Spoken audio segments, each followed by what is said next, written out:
Hey everybody, just going to take a quick break from the show to tell you a little bit about Shutterfly. If you're like us, you take a lot of pictures because you have a camera right in your hand all the time. How would you not take a lot of pictures? And we're taking all these pictures, more than we've ever taken in the history of the world.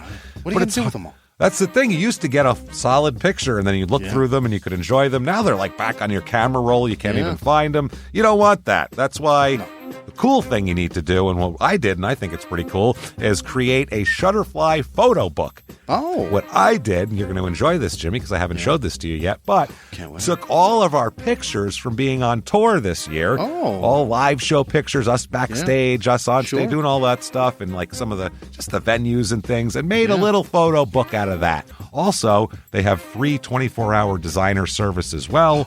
With their 24-hour designer service, a professional designer is going to lay out the book for you for free in just a day. Make something that means something with Shutterfly. Enjoy 40% off orders over $29 with promo code SMALLTOWN. See site for promotional details. And now back to the show. Hey everybody, just going to take a quick break from the show to get you styled up with Stitch Fix. Shopping's hard. It's hard. With Stitch Fix, you get a stylist, though, who understands your style, your size, your budget, and they do all the shopping for you. Wow. This is excellent. Shopping, I'm telling you, shopping and figure out your style, it's overwhelming. Let somebody help you when it comes to getting dressed. We don't know what we're doing, so we let Stitch Fix help us out. A Stitch Fix stylist there. They know what works on us. We get the prices that make us look really good, and it feels good. You get some confidence boost walking around knowing that you're looking decent here. Oh, yeah. Yeah, we just give the stylist our sizes, style, budget preferences. We order boxes when we want, how we want, no subscription or any of that required. And they send called Just For Me pieces as well. Like, maybe you'd like this, and it's awesome. Outfit recommendations, styling tips. You keep what you love, you send back the rest. It's super easy. Yep. You can do it, and we are doing it because it's excellent. Personal styling for everyone. Get started today at stitchfix.com/STM. That's stitchfix.com/STM. Now back to the show. This message comes from Greenlight. Ready to start talking to your kids about financial literacy? Meet Greenlight, the debit card and money app that teaches kids and teens how to earn, save, spend wisely, and invest with your guardrails in place. With Greenlight, you can send money to kids quickly, set up chores, automate allowance, and keep an eye on your kids' spending with real-time notifications. Join millions of parents and kids building healthy financial habits together on Greenlight. Get started risk-free at greenlight.com/Wondery. This week, in Middle Township, New Jersey, a vague rumor around town leads an entire family to exact intense revenge. Welcome to Small Town Murder.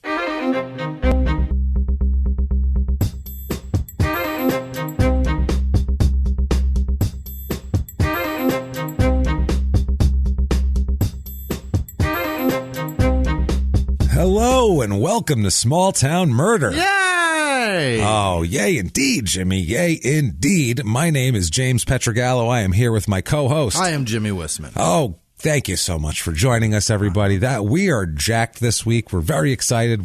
This is our week in between touring cities, so we're like home for a week. Fresh off a home show. Thanks for everybody who came out to Phoenix and, of course, San Francisco last week, where we had an amazing time. San Francisco's always a lot of fun. Thank you for the sellout there, everybody at Cobb's. Thanks for Dan Rogers helping me out so much. Thanks for a bunch of people there. You guys were so cool. Too many people to mention, but thank you guys. And we'll get into that. We have one of the crazier episodes. If you've listened for a long time, you know there's certain episodes like Rulo, which is known as Phillips, Oklahoma. Those are a couple. This is up there with that in terms of pure insanity. I don't know how long the story will go. I don't know if it'll be a full, like a 2.5 hour, if it's going to go a little short on 2 hours. But the story's so crazy. If it was 20 minutes, it would be worth. It's insane. It's one of the most insane stories. I don't know how it got no national publicity. Nothing. And it is the most batshit story ever. It's crazy, but we'll get to that. I just want to thank everyone, first of all, before we do get to that, for their iTunes /Apple podcast purple icon reviews. Heroes. Thank you for that. We really do appreciate those. If you haven't done that yet, please just get in there, give us 5 stars. They help us. It helps us move up the charts. It's not our fault. We don't care. It's not for our ego. It's iTunes and their funky algorithm that needs to be fed. It's dancing around, and we need to feed it so it keeps dancing. It's very hungry. It's very, very hungry. It's doing the PV dance. It absolutely is. And that's just, it's hungry. That's what the dance is. It's hungry. Right. Also, what you can do for anything else, Small Town Murder or Crime and Sports, which is our other podcast, which you should most certainly be listening to, because there's really no excuse not to. It's if you don't like sports, great, perfect. It's good for you, because it's like we always say, crime and sports, always crime, sometimes some sports. So it's a little bit peppered in. It's mostly crime. So check that out. But go to our site, which is shutupandgivememurder.com, and you can do that. You can do everything there. You can the reviews. There are links to the reviews, links to social media, links to merchandise. Yes. If you want to get your Small Town Murder t-shirts or your crime and sports t-shirts or mugs or bath mats or whatever the hell it is. Also, tickets to live shows. Please come out to live shows next They're week. Almost sold out. Almost next week. We have Atlanta, which is close to sold out. It's Minneapolis, which has been sold out since like the day it went on sale. And then Denver, 2 days on Sunday, next Sunday. And that one's getting close too. So we're going to have a lot of fun. Get those tickets there. Another thing you can do there, if you want to be a hero, a true hero, one of our producers, the people we hold closest to our hearts, and we talk about at the end of the show a long list of these fine people. You can do that very easily from there. You can follow the Shut Up and Give Me Murder links to patreon.com/crime and sports. You can make a donation there, or over to PayPal, where you can use our email address, which is crimeandsports@gmail.com, and make donations there. But without further ado, I think it's time for the disclaimer, because we gotta. May as well. I just can't wait to tell this story. It's one of those I don't want to. I don't want to fart around in the beginning, Jimmy. I want to get right into it. So disclaimer, guys. This is a comedy podcast. If you're new to the show, it's a comedy podcast, and that's what this disclaimer's for. It's to tell you that there's jokes in there. Obviously, there's murder and violence and things like that. You clearly don't mind that because you clicked on a show called Small Town Murder. Right. But there are jokes also, and that's what we need to warn you about, because some people don't think that true crime and comedy should go together ever, and we disagree with that. We think there's plenty of room for it. All around the actual murder, there's so much idiocy in every murder. There's a murderer trying to cover their tracks clumsily, a police force that still doesn't pick up the clues. There's just a small town. There's lots of comedy here. Plenty of room for us to jam John Candy up your ass. There is also. You're going to get that, and Deadwood and Wire references and Great Outdoors and all sorts of stuff. But what we try not to do is we try not to make fun of the victims or of the victims' families, because we're assholes, but we're not scumbags. And that's how we try to roll with this whole thing. So if that sounds good to you, awesome. We're excited to have you on board. You're going to have a great time, because we're going to have a ball. If that doesn't sound good to you and you're one of the true crime and comedy people that don't think they go together, hey, you know what? No offense. It's cool. We're all good. Nice to meet you. We'll all shake hands and then turn around and head on out the door, because you're not going to have a good time. We don't want to hear you. Enjoy this. Don't want to hear you complaining later. So everybody else that's still left, hopefully most of you, it is time, and it's a crazy one. So let's get it on wherever you are, in your cars and your cubicles. Obviously, if you're working for a quieter, more conservative company, you may want to go to the bathroom in a stall and quietly say to yourself, but everybody else shout it, shut up and give me murder. Let's do this, Jimmy. Let's go on a trip. What do you say, buddy? You ready? Let's do it. Let's do this. We are headed all the way out. We've been all over the place lately. Now we are headed all the way to New Jersey this time, which is a trip. From last time. We're going all the way to Middle Township, New Jersey, which is, it is at the very bottom of Jersey. When you think of Jersey and you think of, next to Philly there and below New York, or you're kind of next to New York too, I guess. On the water. Below, it's on the water. It's all this is the very, very tip of the southern part. This is the this is practically the South. It's next to Delaware and Maryland, and it's the South, basically. It is most certainly the Jersey Panhandle, which is, two words have never fit better together than Jersey Panhandle. All right. This is the Jersey Panhandle. So whatever you think that is, it is. Yeah. That's the thing. There's no, I don't want it. It's a stereotype. No, it's true. It's all true. Jersey Panhandle. These are like Jersey hillbillies almost, to the people here.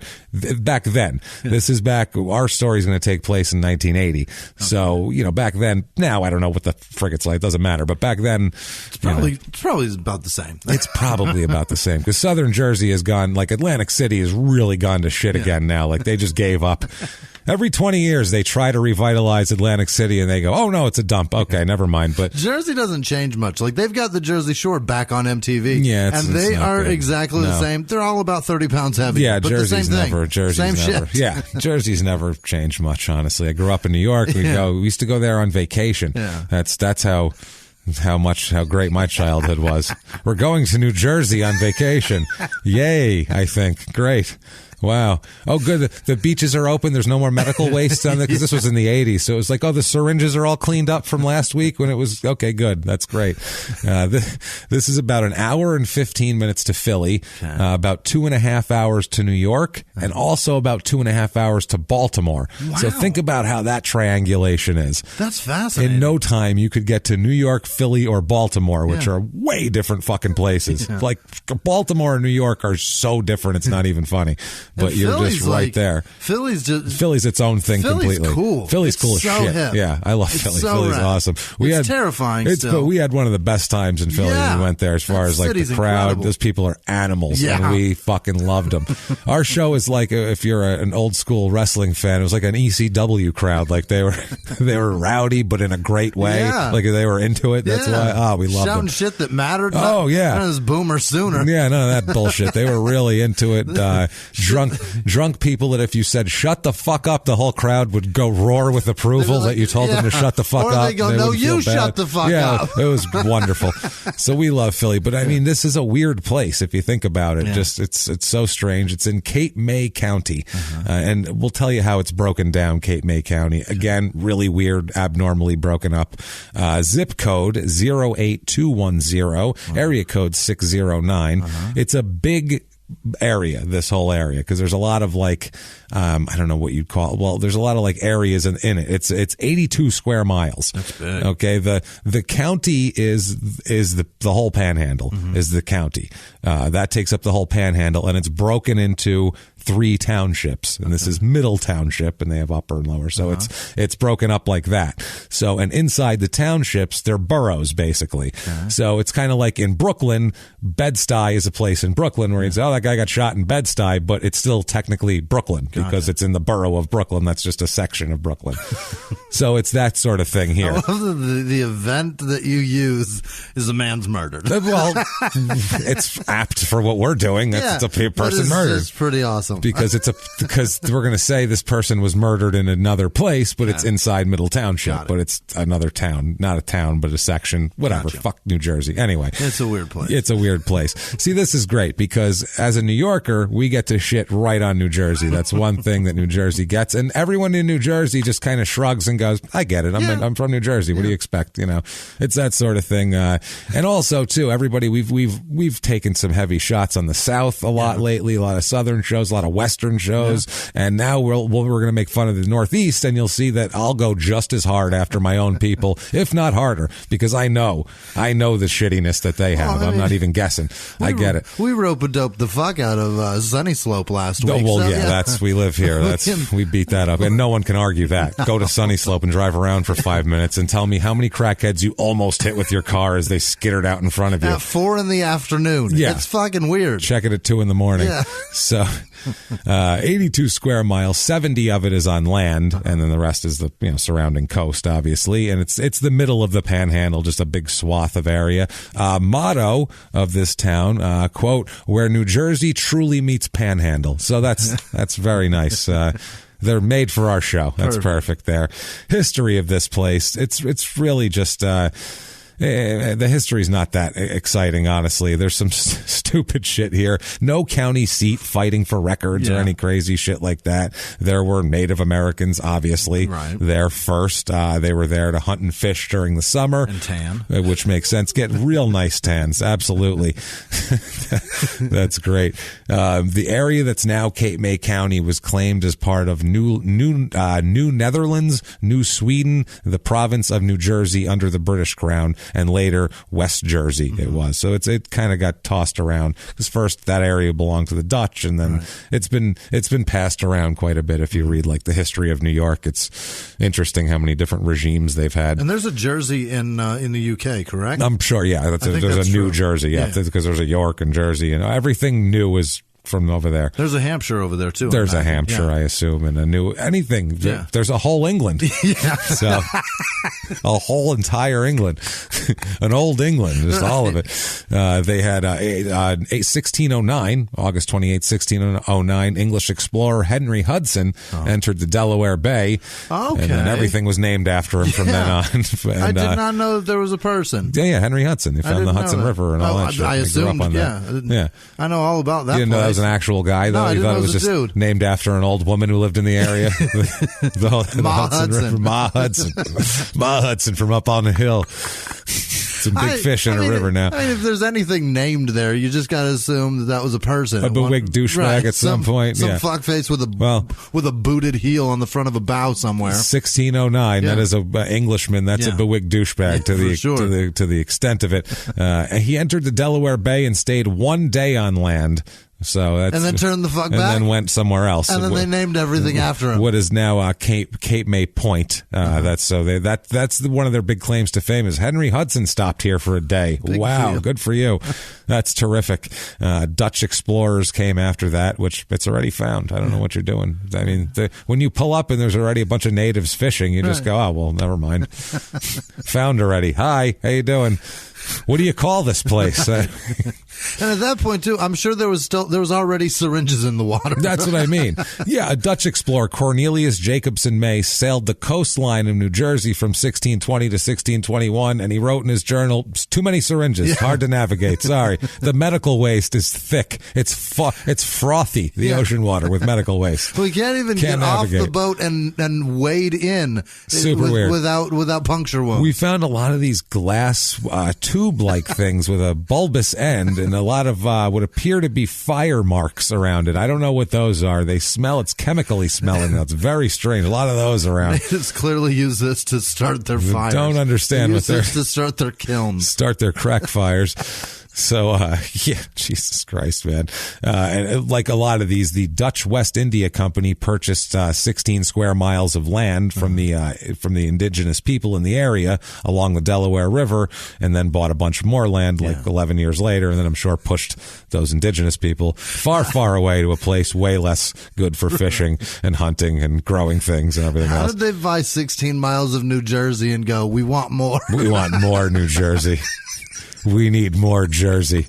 Well, I'm sure they were storing shit from somewhere else there, probably. Shit, we ran out of space from the good place. It's basically how you get from $16 of scratch-off tickets to $58 of scratch-off tickets. You go, there's got to be a winner. There's got to be a winner, yeah. Maybe it's not this tract of land we bought. Maybe it's the next one. It can't all be this terrible, right? Right? If we buy it all, some of it's got to be good, I'm sure. At some point, you cut your losses. The Indians seem to have liked it. We had to kill all of them to get them off of it. So, I mean, you have to cut throats. It must be worth it, right? Shit, it's worth a throat cutting.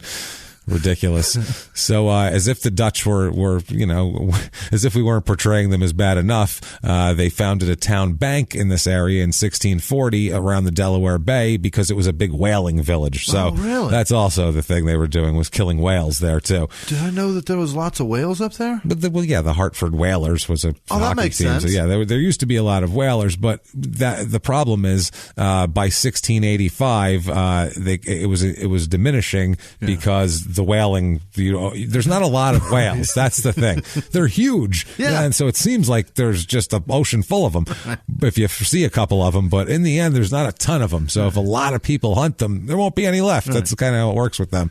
And that's kind of what happened there. The whales population declined, so people started, the bank kind of lost its money, and by 1750, kind of most of the town was kind of gone again. It was floundering. Yeah, it was a dead whaling community. So a lot of foresight from those people.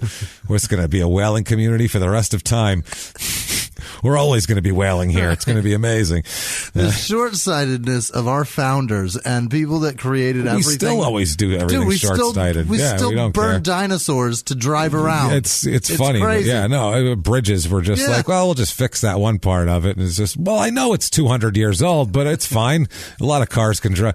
Only one column's cracked. Let 1 million cars drive across it a day. That can't be that much stress on it, right? It's fine. Well, when it falls into the river, then we'll fix it, okay? I don't know what to tell you. It's fucking hilarious, but that's how we are as a society. We need we're trying. I don't know how to put it into perspective. We're out of money. Well, not only that, but even if we had the money, we would spend it on. It's almost like if you have a house, you're not gonna. It's a great idea to put like some awesome dual pane windows in. Yeah. They save you on energy. Sure. They're really great. They're great for the house. They're good for resale value and all type of shit like that. But to spend like $10,000 on windows. They're still windows. Yeah. You can't do anything with them. You can't like watch your windows. It still looks, you look through them and you still see outside. So you're like, I spent $10,000 on nothing. And that's how like, I feel like we see everything. Like if you buy like a new TV or something shiny, you can look at that. That's exciting. When there's no real excitement to windows. Even when they're all done, like your windows are done. Oh, good. They're still clear. They still look like my old windows. Yeah. There's nothing to it. You just got to replace them as Junior knocks them out with a baseball bat. That's it right there. Yeah. The first water mill in the county was constructed in 1699 in Cold Spring. They also built the first Baptist church in 1712. They're going to pop churches up quickly as soon as people get somewhere. And the first Cold Spring Presbyterian church was built in 1718. They were kind of it functioned as the center of kind of the early government. Was everybody kind of met up at church to talk about what was going on, which if you don't have that many people, you can just meet wherever and talk about shit. Once you get over 100 people, then I think it gets more complicated probably. How about that? They were just mixing church and state all together. Oh, Jesus Christ. They didn't this is pre-Constitution. It wasn't even state. It was just church and group of people that live around here. Like there wasn't a lot of formal government. It was just kind of, hey Bob, what are you gonna sweep that shit up when you're done? Okay, good. What's he doing over here? Like, there wasn't much to talk about, really. Now let's sing Our God is an Awesome God. Yeah, and then we'll do that. And all right, let's do it. So they built the first jail and courthouse in 1764. In 1750, the population was around 1,000. And but this was a weird thing because between southern New Jersey is a lot of forest land. It's a lot of pine forests and shit. And then this is down here by itself. Separated from everything else by a lot of forest. And in the 1700s, there's not a highway through there. There's no, they don't have the throughway that goes down the state. So you had to like trek through the forest to get here. So this was an isolated area. Like these people were considered a little out there, then it grew as it's America's oldest bathing resort, which we said, gross, right? I'm going to go Jersey bathing? That doesn't even match. I'm going to go on a trek to get in water with other people. That sounds strangers from all sorts of lands. That sounds great. The actual motto, I like mine better, but they like to say it's the nation's oldest seashore resort. Fuck you. Okay. That's boring. But you can't really say that, can you? I mean, who knows? That's the thing. How many of these towns is the oldest this and the oldest that? And none of them are. They don't know. The oldest within that they heard recently. I mean, Plymouth Rock was like the first one, wasn't it? Like, well, they don't know. That's a resort because it's a stay away from home. They don't know what's happening in Myrtle Beach. They have no fucking idea. You know how long it takes to get there? Then you have to get a guy. There's not even a telegram. You have to get a guy to bring you something on a horse and hand it to you. You know how fucking complicated that is? Jesus Christ. And by the way, get on down to Miami, because I'll bet there's been some people down there resorting like a motherfucker for all hundreds sorts of people. years. Yeah, they'll be down there soon to take their land as well. So, they had, obviously, the Revolutionary War. This was a part of it, as the whole Northeast was. Two British ships pursued and attacked the American brig, which was called the Nancy, which then fled inward here into an inlet. And the Nancy was abandoned and sabotaged and killed 30 British sailors when the brig exploded after they boarded it. Oh, that's badass. So, yeah, they ended up, I don't know if it was sabotaged or what, but the British soldiers got on to fuck with it and take it afterwards, and it exploded and killed a bunch rad. of them. Yeah, so I don't know if it was like a booby trap, but if it was pretty goddamn smart. That is awesome. I gotta say. So, yeah, they split it into 3 townships, Cape May County, in 1798. Lower, middle, and upper. Very creative once again. During War of 1812, there was British raids that forced farms in the area to give them food and water and all sorts of shit like that, which is normal there. The oldest independent borough in the county was Cape Island Borough, which became a part of Cape May in 1869. Okay. Also, Ocean City is I think that's in Lower Township, and that's kind of the biggest. That's like the population area, what they want to call it. That was founded as a religious retreat, which a lot of these beach towns were. They were originally religious retreats, which makes no fucking sense. And that's Ocean City? That's Ocean City, which is all the way the hell down there. Yeah. Weird place. A land development company established Avalon around there in 1887 in Cape May County. And in 1891, Woodbine was founded on the mainland as an agricultural settlement for Russian Jews who fled religious persecution. Wow. In 1891. There are Russian Jews. Yeah, lots of Russian Jews. Tons of them. Did I know that? Yeah, you should. I did know that. Yeah, there's a lot of Russian Jews. It just doesn't seem right to me. Yeah, there's tons and tons of Russian Jews. I'm seeing a guy that looks like the guy from Rocky, and then a little Jewish guy. No, that doesn't make sense. No, they were persecuted like fucking Russia too. Yeah. Well, I mean, think about the Germans, how they were with Jewish people, and they don't famously get along. The Russians are not really warm and cuddly people. Also, true. When they decide a group is out, they're fucking out. It's one of those things. So it's they were rough on those on the poor Jewish people back then. That was tough. Now, 1928. North Cape May was founded and then dissolved after it failed to attract development. So this is what we're dealing with here. It's nothing. It was kind of floundering until the Garden State Parkway, until they built that in 1955, which then the tourists could come down and then you could get out of there. Wow. Highways connected everything. 1955 is when that was built? That was 1955 is when they really did the highway system and the interstate system, and that's when people got connected, and that's when people started going places. Is that like throughout the whole country? Absolutely, around then? Yeah. That was the big. Eisenhower had a giant. That was like his big works program. You know how many schools were built in the 50s? Yeah. Like back home, every school was built. Most of them, if you look, they're all built in 1955, 1956. They dumped a shitload of. He had the thing where get off on. It's not really a political thing, but he had the thing, and it's funny because if you listen to an Eisenhower speech, who was an army general.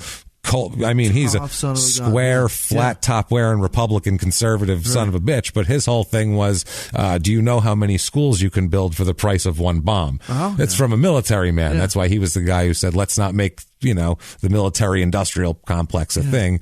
We can build roads otherwise. We can educate children. Yeah. But never mind it. Okay. That's good. I just I obviously I knew that the interstate system. And don't say we're fucking hippies because Eisenhower said that. So if you think you're more square or fucking conservative than Eisenhower, you're not. Fuck you. So I knew that the interstate system fixed a lot of things in this country and made it expand a lot further. I didn't know it was that late. Oh, yeah. 55 is not that long ago. No, it wasn't. But also that is the boom of the automobile, too. You know what I mean? So because they could get around. Yeah. You could get around. That was the thing. That's when people could afford automobiles and you could get around in an automobile. And cars got badass, too. Yeah. We had that, and we had during the Depression when they had the Tennessee Valley Authority, which brought the, kind of electricity and phone shit to the hillbillies, and that was a big deal too. That brought them into a modern century. They were living like it was 100 fucking years ago. So they didn't have electricity. Some of them still do. But I mean, back then they were living like it was the 1700s and the 30s, and they were like, if we're gonna have a country, we can't have half these people walking around fucking barefoot with no electricity. We need to. It's 1935. Let's get our shit together. Overalls with one strap and no shirt because they can't afford it. Yeah, no and fucking rope belt. Broken. So right. and that strap's broken. Jesus Christ! A lot of French Canadians go down there apparently in the 90s, 2000. Tons of people from Quebec go down there a lot to Jersey, to southern Jersey. Really? This is a big spot for the Quebecians. I don't know what you call the Quebecers. I guess Quebecers. That sounds better than Quebecian. Yeah, it does. I'm gonna go with sounds like Quebecer. an alien. Yeah, sounds like something on Star Trek. It's an old WWF tag team, I think, too. Quebecians? So the Quebecers. Oh, okay. WC, one of the two in the 90s. I don't remember. One of the Rougeau brothers was in it. Moving on. People in this town, population 18,778. It's up from, it had 14,771 in 1990. So it's growing down there for some reason. 20.9, about 21% of the people are under the age of 18. Yeah. Seems like there's a lot of kids down there. Also, 19% are 65 and older. Okay. So there's also a lot of retirees down there. Yeah. So it's kind of old and young. Yeah. Median age of 44.6, which is about 7 years older than normal. So the seesaw is a little bit. There's like 5 old people sitting on one side of the seesaw and like 3 teenagers. Okay. Look at it that way. It's a little dipping on the other side. That's a long leather titty. That's a lens just dangling on either side of the seesaw. They aren't necessarily male or female. No. There's a little bit of both. That's what I'm saying. More females than males, as there always is with older towns and that sort of thing. 54% of the people here are married, which is 50%. 50-50 is the norm. Yeah. That sort of thing. They have pretty normal household size. I've been fascinated with these household sizes. Yeah. How many people live in households? Because I feel like that's the key to happiness. Is it? Like yeah, the smaller ones? The smaller. Yeah, I feel like square footage is a big deal. Yeah. I feel like if you average like 5 people in a house, that's fine. But there's going to be way more tension than if there was 2 people in that house. Yeah. So 2.58. Big goddamn house. Or it's a big house here. Now, race of this town, it is about 83% white, 10% black. It's about 1.79% Asian, so that's about half of the norm there. 5% Hispanic, so pretty white for Jersey. That's pretty fucking white for Jersey. Like Jersey mixes in, but the towns are kind of some white towns and some, it's based on economics mostly too. And Italian is still classified as white. Yeah. There's a bunch of fucking guineas there. There's a lot of us spread throughout there. Yeah. So that's a separate thing anyway. I don't know because you can count it as whatever you want, but the real white bread people are like, they're not like us. I don't think those motherfuckers are loud. I was in a restaurant. There was a family of them the other day, and we're not the same thing. They all took the steak knives. It was strange. Sorry, it's one of those deals. I don't think they feel the same way. Now we'll see how many guineas we have here in a second. Here, 54% are religious here, which is a little bit above the average. 37% Catholic. Holy shit! Guineas abound, baby. God damn. 30%. 37%. Catholics, the Baptists of the North, and they absolutely are. That is 40% almost. Aggressive. 0.3% LDS, so they haven't been able to penetrate the southern Jersey pine forests. And get it 0.0% Jewish. So it started out as a good place for Russian Jews, and they were like, we're getting the fuck out of here. As soon as this farm starts kicking up, we're getting out of here. 0.0% Islam. 45% of this people in this county. I don't have the town voting stats, so I had to go to the county. 45% Democrat, 54% Republican. Interesting. Which is odd because Jersey's a blue state generally, but it does have kind of red pockets. Same as New York. The more rural areas tend to be more conservative here. Unemployment rate 6.8%, so well higher than the rest of the country. Is it 5% nationally? It's about 5.2 at the moment, so that's a little higher. Household income though is $57,394, which is about $4,000 over the national average. Which Jersey's expensive though too, so we'll talk. You better be making a little bit more. As we'll talk about cost of living, 100 being average, regular, par. Here, cost of living is 125 out of 100, and that's because housing is the high one at 177. Your median home cost here is $333,500. That's steep, but for the East Coast, it's not terrible. Not too bad. No, and I found there's a lot of bargains down there too right now. That's home value, but like the ones for sale, the real estate market's kind of taking a dip, and especially in places that aren't excessively desirable. Like in San Fran, shit's still really expensive, but it's going to be that way a while. Southern rural Jersey, it's it'll drop a little quicker. I have a feeling. So 333.5. The average in the country is 216. Most of your houses here are going to be between $150,000 and $300,000. You're going to get about 40% of the houses there, so a good chunk there. A lot of vacant vacation rentals here too. Of course, you deal with that in the winter. There's nobody there, so it's about 51% vacation rentals. So that tells you a lot. And if we've convinced you need to be in southern New Jersey in the smack dab in the panhandle, we have for you the Middle Township, New Jersey Real Estate Report.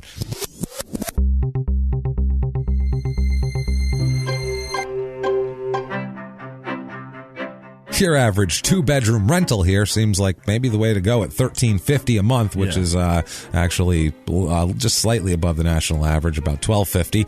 3-bedroom, 2-bath house I found here, 1,296 square feet. It's $160,000. That's the deal. It's not bad. I mean, it's not like a real up to date or anything like that. But hey, you know what? 1,296. You got 2 kids. Beach. Yeah, you got 2 kids or something like that. I mean, that's not, you can afford. It's not an overly excessively expensive house. It's hard to find that in Phoenix. Yeah, 160 grand for 3-bedroom, 2-bath. No, that'd be hard to do now. 3-bedroom, 2-bath. I found 1,700 square feet. It's a little bit nicer, but just kind of like a little spruced up version of the other one. Right. This one's $269,000, which still for the area, still living it, isn't terrible. And I found one here. This is a goddamn nice house. It is on the water.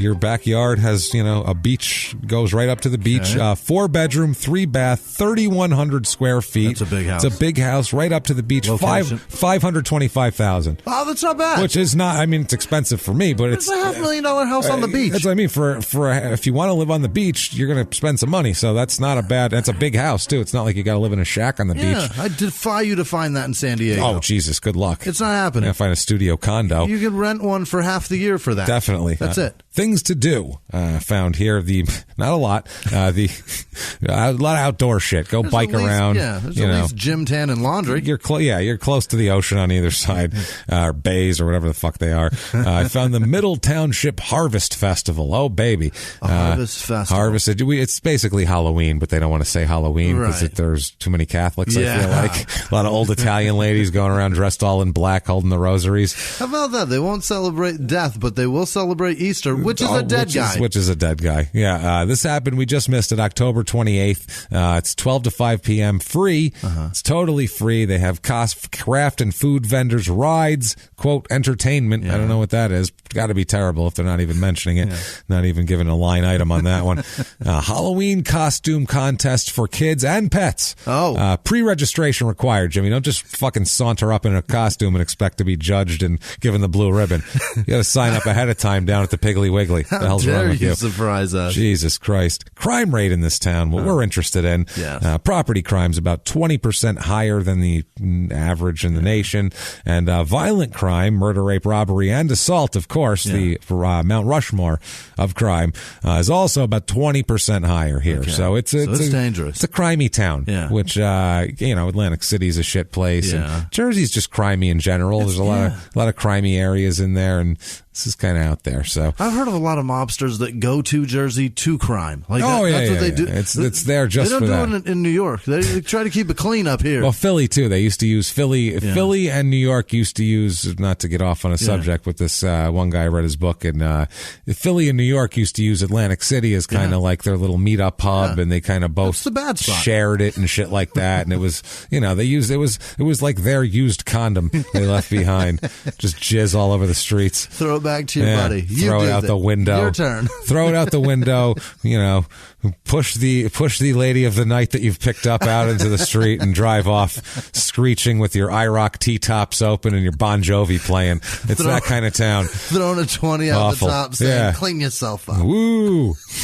Terrible. Jesus Christ. I have a resident review of this town. I love those. The resident review is, quote, there are good and bad people in this community. Well, no shit. Yeah. The amount of people that use drugs, however, is on the rise. It is causing the crime rates increase as well. It's extremely sad to see, but makes me want to move away. Okay. 3 stars. So not that bad. No. Not that bad. That's average. So we've run this poor town down, and we've made fun of Jersey and the Northeast, which is good, and all of my Guinea brethren. And let's talk about a murder. I would love it. Wow. This murder actually takes place in Swainton, which is a part of it's a Bed-Stuy of Middle Township. We'll say it's a part of Middle Township. It's so fucking stupid and confusing. If you're not like from the East Coast, you'd go, that makes no sense. What's the town? Stupid. Right. Well, it's this, but sort of that. Hey, everybody, just going to take a quick break from the show to tell you about one of our sponsors, Third Love. Oh, is this thirdlove.com? This is thirdlove.com/town if you want to get our promo code here. These great bras, they're fantastic. Yeah. Trust us, we know. I'm very aware. There's one thing Jimmy and I know, it's bras. I mean, obviously we don't know bras. We don't wear bras. We don't know this, but these bras we have given to people that we do know. Yeah. My wife, Sarah, she loves them. She says it's the most comfortable one she's ever had in the world. I've heard nothing but raving about these. Supportive. And it seems like that's a big deal. Like I said, I'm not a woman, so I'm not positive of how the support here system would work and if that's a huge deal, but it seems like it really is. And so these are the bras for you. I'm telling you right now, the most sizes of any brand. Third Love just added 24 new sizes, making them the industry leader with a total of 70 sizes. My goodness. You'll find the right bra for you. Perfect fit using thousands of real women's measurements. Third Love designs its bras with breast size and shape in mind, so they fit impeccably and feel even better. Quality in every stitch here, details, premium fabrics, expert design. Shipping is really easy too. You don't have to go out and do this. Find your fit in 60 seconds online. Order, try it at home. No awkward fitting room experiences. Nobody sizing up your Nobody touching you, sizing up your breasts and looking at them and making you feel uncomfortable. Also, this is cool. There's a Fit Finder quiz, and I saw this, and this is what I was watching Sarah do here. I was watching her go through the process, and you would just answer a few simple questions, and next thing you know, you have this amazing, perfect bra. It's actually not that bad. It only takes a couple of seconds. It's really not that intrusive or anything like that. They help you identify your breast size and shape and the style that fits your body. Third Love, like we said, most sizes you're going to get, and they guarantee a perfect fit. Returns and exchanges are free and easy. Third Love knows there's a bra for everyone. So right now they are offering our listeners 15% off your first order. All you need to do is go to thirdlove.com/town to find your perfect fitting bra and get 15% off your order. That's thirdlove.com/town for 15% off today. thirdlove.com/town. 15% off. Go get your bras. And now back to the show.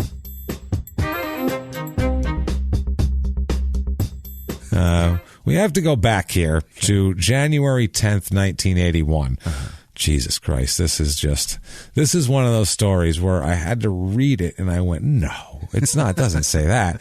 I read the court, I actually had to fact check the court documents because I did not believe them. You Snopes to this. I actually was like, this is not true. Even though it's in a very reliable source of just, court decisions and law, it's dry. Nobody would it would take a lot. Yeah. You'd have to be like a legal scholar, put in different cases to cite and all this shit and write it. I would know if it was fucked up. I've read enough of these where I'd be like, this is weird. But it was written correctly, but I actually had to go find newspaper accounts to back up the court documents. That's how wacky this shit is. You genuinely thought it was like one of those spoof news websites? Yeah. I thought, I was like, did someone slip this in here? This somebody can't editing be right. Wikipedia. Yeah, dude, that's exactly what it was. Okay, then he went to Southern Methodist University, and then he worked for he worked for Intel for a few years, and then he went to Mars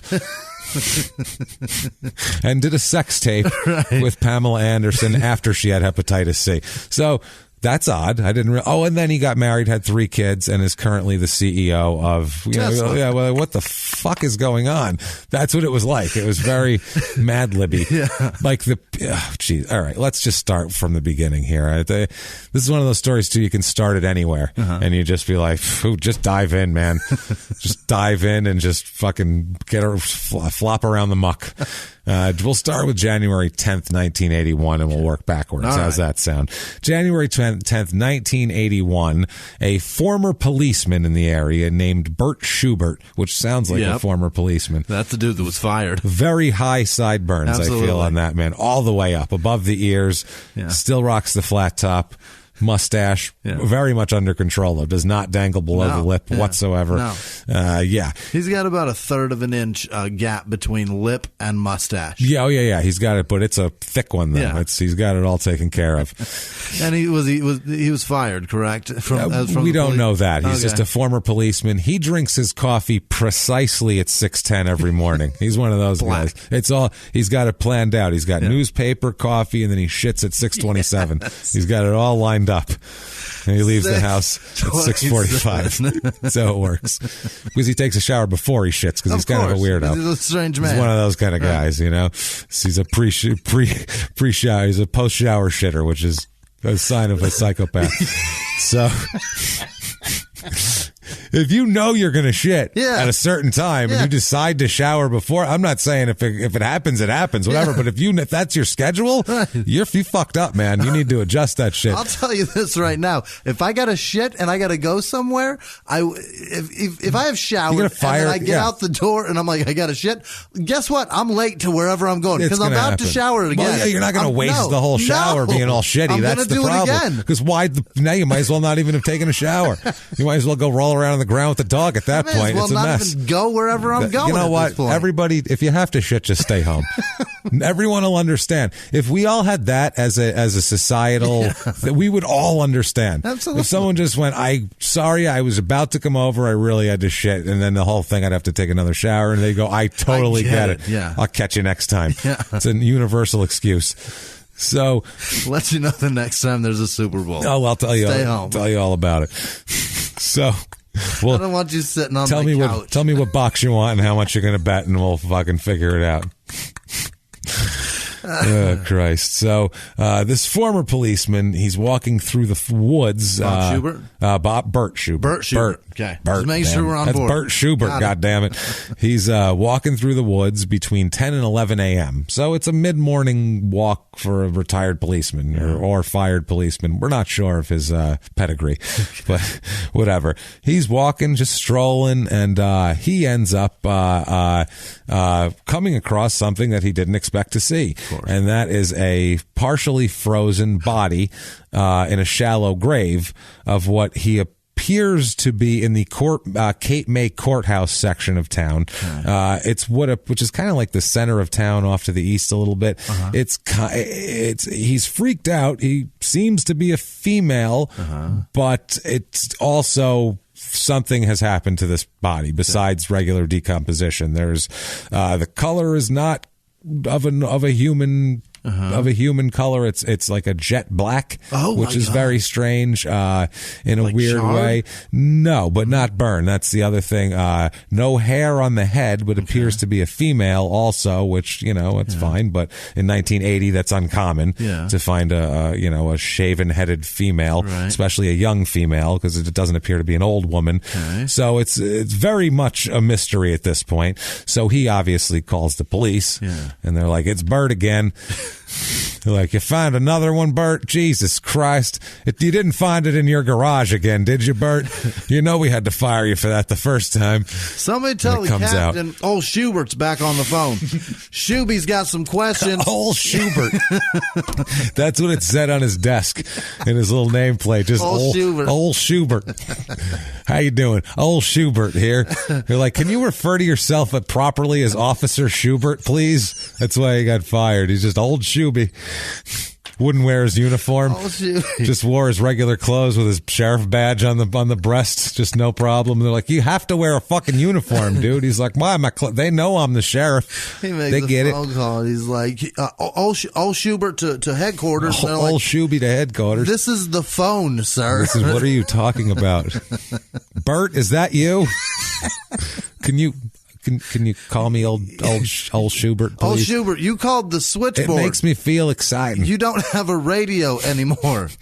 Well, he did call, and he reported this body, and they come to check it out, and they believe they're automatically there's a missing woman in the area that has not been seen in about a month, and so and the clothing that this body has around them and was wearing is vaguely matching the clothing that this woman had. It's about the same size, so they're thinking in this area, this is probably who they believe is 29-year-old Josephine Trombetta. So they believe it's Josephine because she's been missing for a month from this entire area. This is 250 yards to the east of Stagecoach Road into the woods in this area. I don't know anything about Stagecoach Road, but there it is. It's about a half a mile from Shell Bay Road, it says here in an old article I found. He called the Middle Township police. They contacted the prosecutor's office to say, oh, this might be the person we're looking for, and I'll tell you why, because they already had people in custody, even though they didn't have a body or know what the hell happened to this woman, and we'll tell you how that all came down in a minute. They just got some nudniks, and they're like, y'all probably killed somebody. We'll find out. This is an onion, boy. It keeps peeling, and it keeps stinking. It is a fucked up story. So, old Shuby here, old Shuby calls the police. Now, the police right away, they don't dig this body up. It's in a shallow grave. They right away rope off the area leading to it. They rope off the dirt road. They shut down the whole area as a crime scene, obviously. And they wait until about 7 p.m. That night to actually excavate the body. They wait till the state medical examiner, who's Dr. Robert Good, is helicoptered into the scene to supervise the excavation because they don't want it fucked up. Yeah. They do not want anything messed up. They don't want physical evidence tampered with. They want to have a strong case. This is January. It's freezing. It's freezing out. That's why the body's frozen. Night? The body's frozen. Right. So it's dark in January at about 4:30 in New Jersey. So I'm not shitting. That's about when it's dark. So it is cold and dark. It's cold. And they're about it's to dark, dig up a body. and they're going to dig up a body at 7 p.m. Jesus. So you're helicoptering, and it's been dark for 3 hours. Also, there's been guys out there guarding it all day since 11 o'clock in the morning. You've had to guard a fucking shallow grave. How'd you like that to be your assignment? No. Johnson. Yes, sir. See that shallow grave with that corpse over there? Yes, sir. Stand next to it. How long? I don't know, 8 hours or so? Until you hear the whirly bird. When you hear the helicopter coming, that's when, you can't leave. But when that guy's done and when he leaves, then ask me, and then maybe in a few hours you can leave. But you're going to get some overtime today. Is this why old Shuby retired? Is this what it was? I think old Shuby hung out there anyway. And he's like, no, I got this. They're like, no, we don't need you. Bert, that's not your job. We don't need you to guard it. Fuck out of there, Bert. He's like, don't touch anything, Bert. I'm doing it. I'm going to guard. They're like, we prefer you didn't, Bert. We just prefer you didn't. I'm sorry. Right. I'm volunteering. That's what makes this so difficult. It's a Kramer on Seinfeld. I don't even really work here. That's what makes this so difficult. So he gets there. They excavate the body very, very carefully with little tiny shovels and brushes, and they do like it's archaeology, exactly. Like they're getting a Tyrannosaurus Rex bone out of the ground. Yeah, I'm glad they did that. They didn't just be like, just get a bulldozer and yank them out. Somebody throw a toe chain around the neck. If a foot falls off, we'll pick it up later. We'll sift through it later. Don't worry about it. But just get as much as you can. Yeah. By the way, now you know that. Don't say we're making fun of the South with this accent, because we're making fun of New Jersey guineas with this accent, because this is just the idiot accent. Yeah. It has nothing to do with your region. It's just panhandle accent. Right. It's not even a real accent. Nobody really talks. People have a Southern accent, but we kind of put a thing on it where nobody really talks like that. It's a totally different. I'm stupid and I'm enjoying it. I like being this is fun. It's essentially my inner monologue voice. It's Jimmy's inner child is what it is. Jimmie's inner trailer trash child. That's the guy I talk to all day. Nice. Jesus Christ. So police say they're going to make a full autopsy. They take it to Burdett Tomlin Memorial Hospital and to the morgue there, and they're going to do a full autopsy the next day once the body's thawed, so they can cut into it more easily and toss that in the microwave. Figure out what the hell's going on. Oh, you're going to have to zap that up a little. I think you put it on the chicken setting. Defrost chicken, and I think it'll come out perfect. I'm not sure. Don't take my word on that. If you have color. If there's any coroners out there listening, we know actually we have like some people who listen from morgues and shit. That's not how you do that. That's not proper procedure.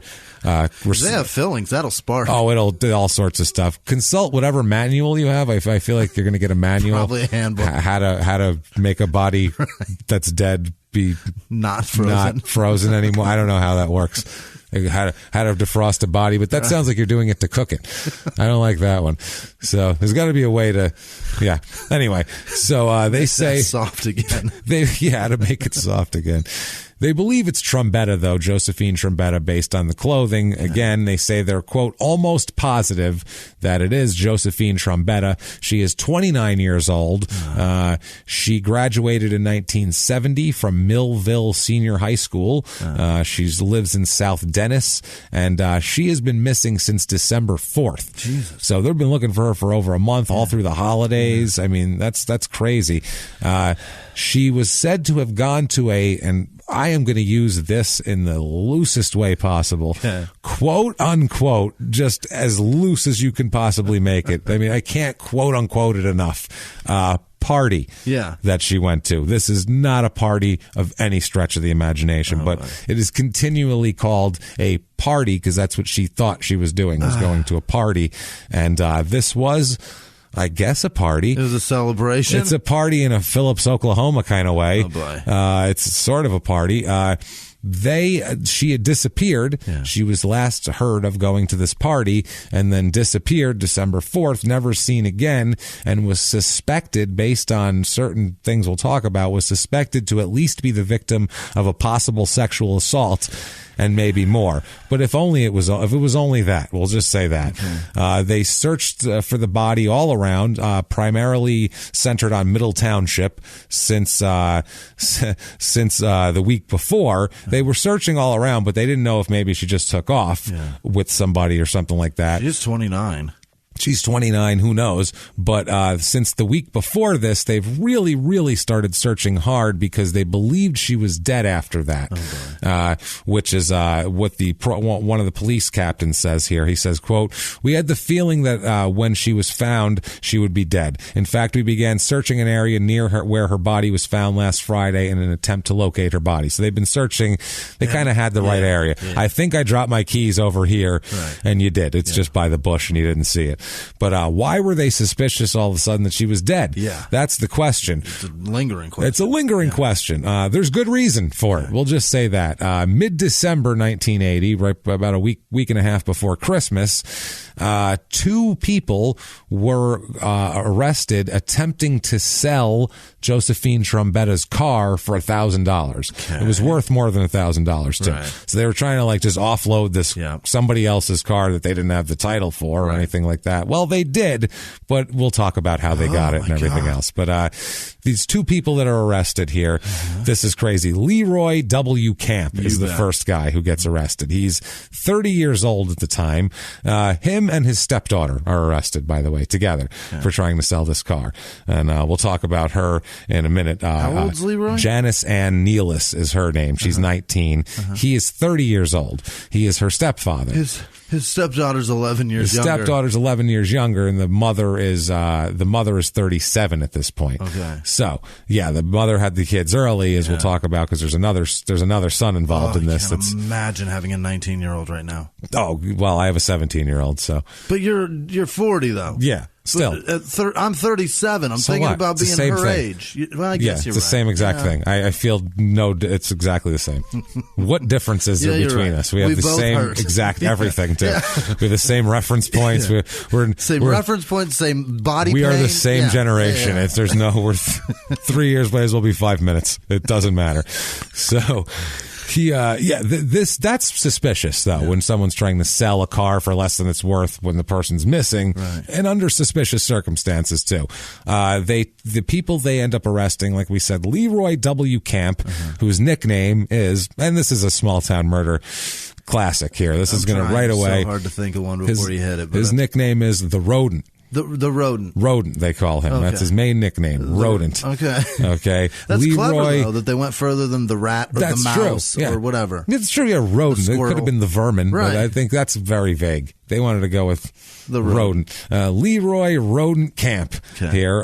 The Rodent, he is a former vice president of the South Jersey chapter of the Warlocks, whatever the fuck that is, I assume. Now, I looked it up and I couldn't tell. There's like groups of dudes who are like Wicca people, but like more, not like Wicca. Don't fucking tweet me about Wicca. I get it. But like, there's warlock people who say they're warlocks and shit. So I don't know if it's that or if that's like a club of some kind. There's also a biker gang of warlocks. Well, that's what I'm thinking it is, because he was also the president of the at this point defunct Icon Motorcycle Club of Rio Grande, New Jersey. All right. So I feel like he's a biker gang guy. 30-year-old biker gang president, vice president named Rodent. So he's a good dude right away. So in 1980 too. So this isn't like, it's a different time period here. Like now there's biker gangs that they're full of yuppies wearing like a Tommy total, Bahama shirt with a leather vest on. Super Fuck you, horseshit. dude. No, I'm not scared of you. This guy was like, what are those pills? Give me a handful. Like, I don't care. Just stuff them in his mouth. Like, that's a different. See what these feel like. This is Hunter Thompson wrote a book about us. A different thing completely, totally. So this is the guy who gets arrested. So now you're even more suspicious if he's the one selling this thing. You're like, what the fuck is going? Him and his stepdaughter, which is another strange twist to this whole deal. They're very close. They're very close. Very, very close. But they end up, through this arrest, they end up arresting 4 more people, most of which are in the family. Okay, let's talk about who they are. There is also Frances J. Camp, who is Leroy's wife, who is Janice Ann Nealis' mother. Right. She's 37 years old. Also involved in this is Curtis Smith. He is Frances J. Camp's 20-year-old son, Leroy's stepson, Janice Ann Nealis' sister.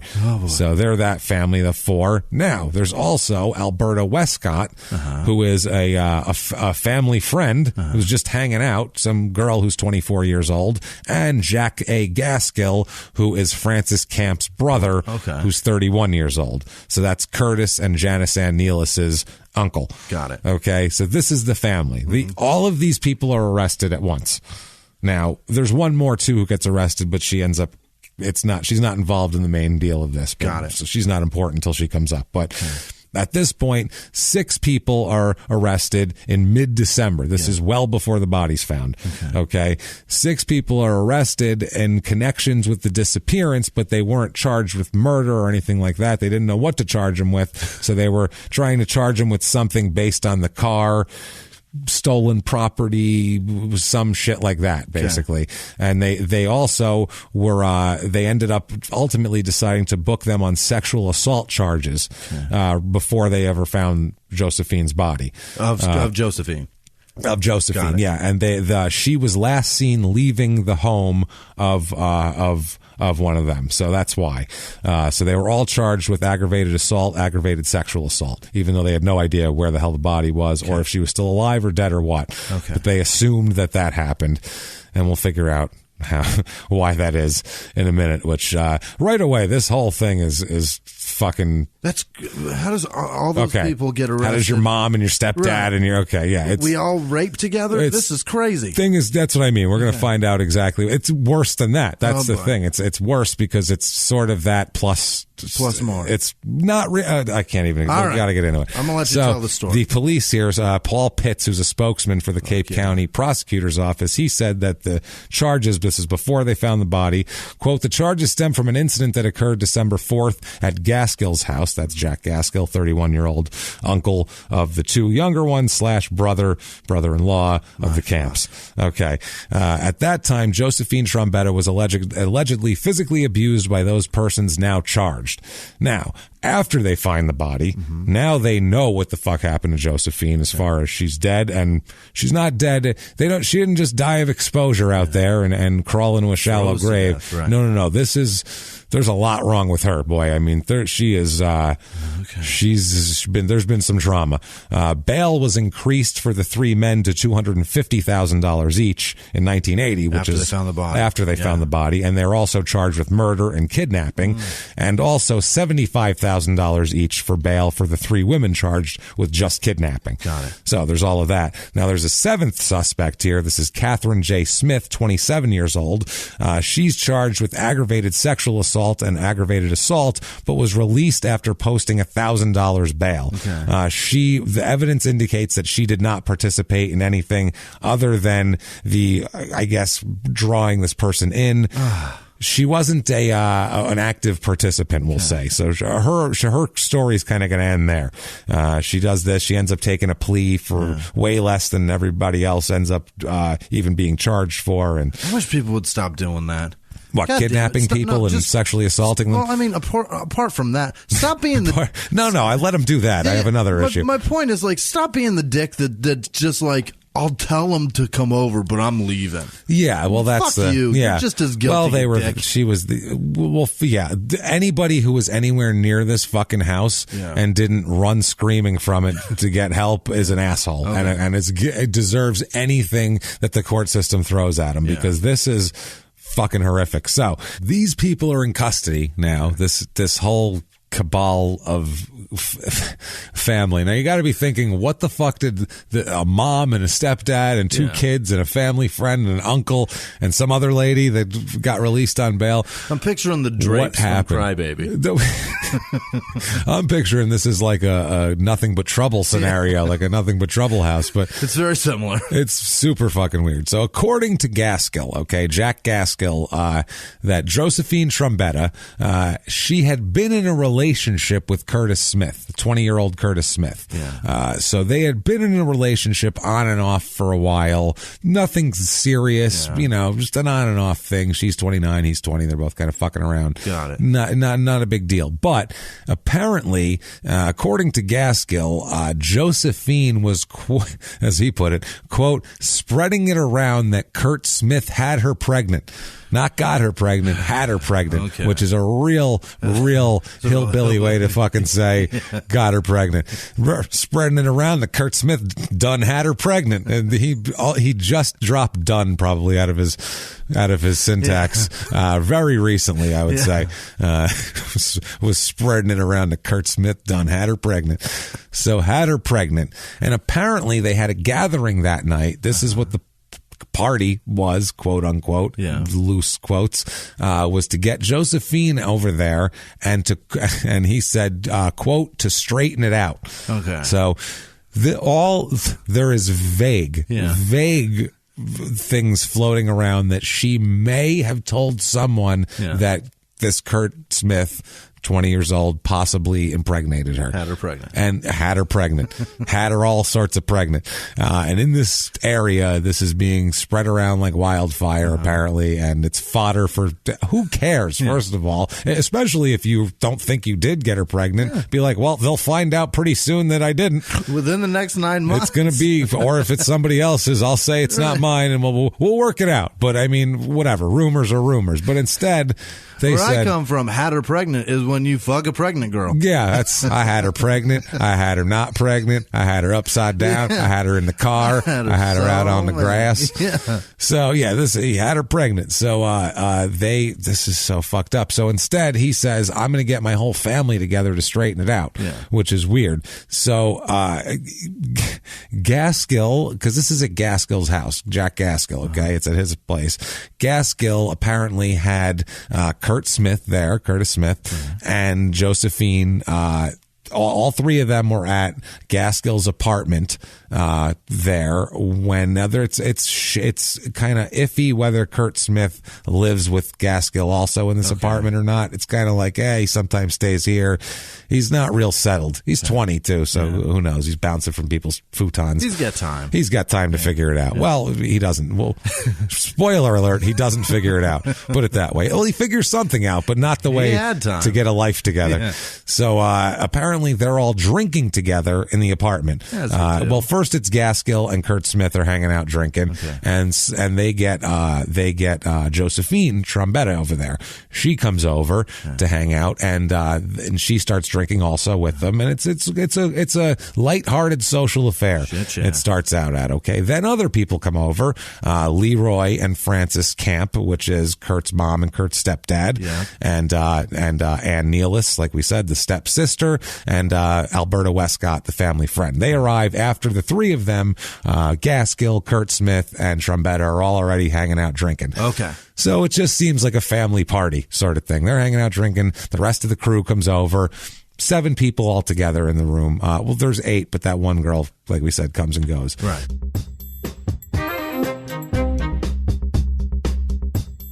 Hey, everybody, just going to take a quick break from the show to tell you a little bit about Bombas. Bombas, BOMBAS.com. Oh, my God. These are the most comfortable socks in the world. So great. These socks are literally incredible. I can't believe how comfortable they are. They're like having a bed for your feet and your shoe. They're amazing. They're so good. Bombas are the most comfortable socks in the history of feet, just like they say. A honeycomb arch support system that provides extra support where you need it most. They have a cushioned footbed, Jimmy. You need your footbed cushion. Amazing at the gym. Here, they will cushion your footbed.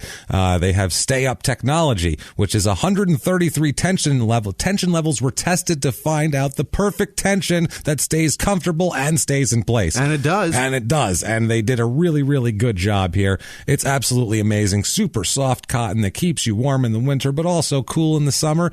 Now, in addition to having these amazing socks, they also have a 1 pair sold, 1 pair donated policy. They do? That is it. Socks are the #1 most requested item in homeless shelters. That's why Bombas donates 1 brand new pair of socks for every pair they sell. To date, they've sold and donated over 7 million pairs.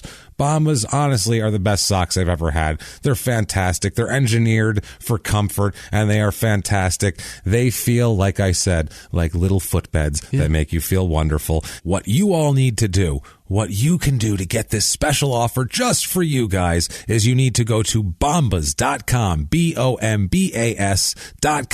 and you will get 20% off your first order. That's bombas.com/small, and then at checkout, enter the code SMALL. Can't go wrong.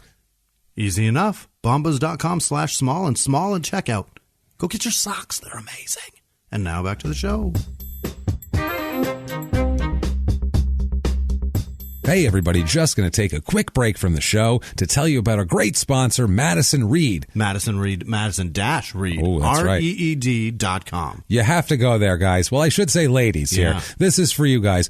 This is the best hair color you can get out there. The best at-home hair color. That's what I'm told. Yeah, this is better than going to a salon because you're going to get it cheaper and you're going to get it. It's going to be less expensive. You're going to have more control over it. And with a great product like Madison Reed, it is actually just as high quality. Jimmy, I look at your head right now and I see it's screaming for some Madison Reed. Fill it in. Now, obviously, we are 2 men. I have short brown hair. I have no need for any kind of color. Jimmy has hardly any hair at all, so really no need for a color there.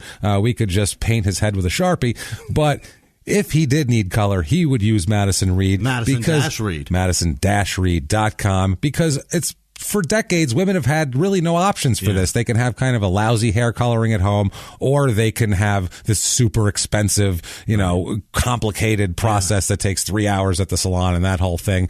But now you can have this amazing color. It's salon quality for less than $25.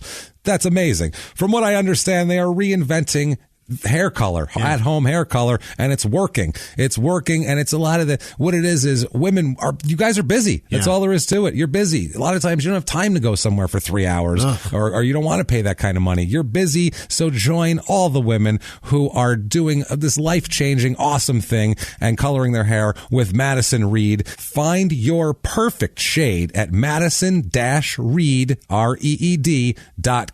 Madison Reed would like to honor Small Town Murder listeners with 10% off plus free shipping on their first color kit. All you have to do is use the promo code SMALL. That's promo code SMALL, Madison-Reed.com. Madison-Reed, REED.com, promo code SMALL, and get 10% off and free shipping. And now back to the show.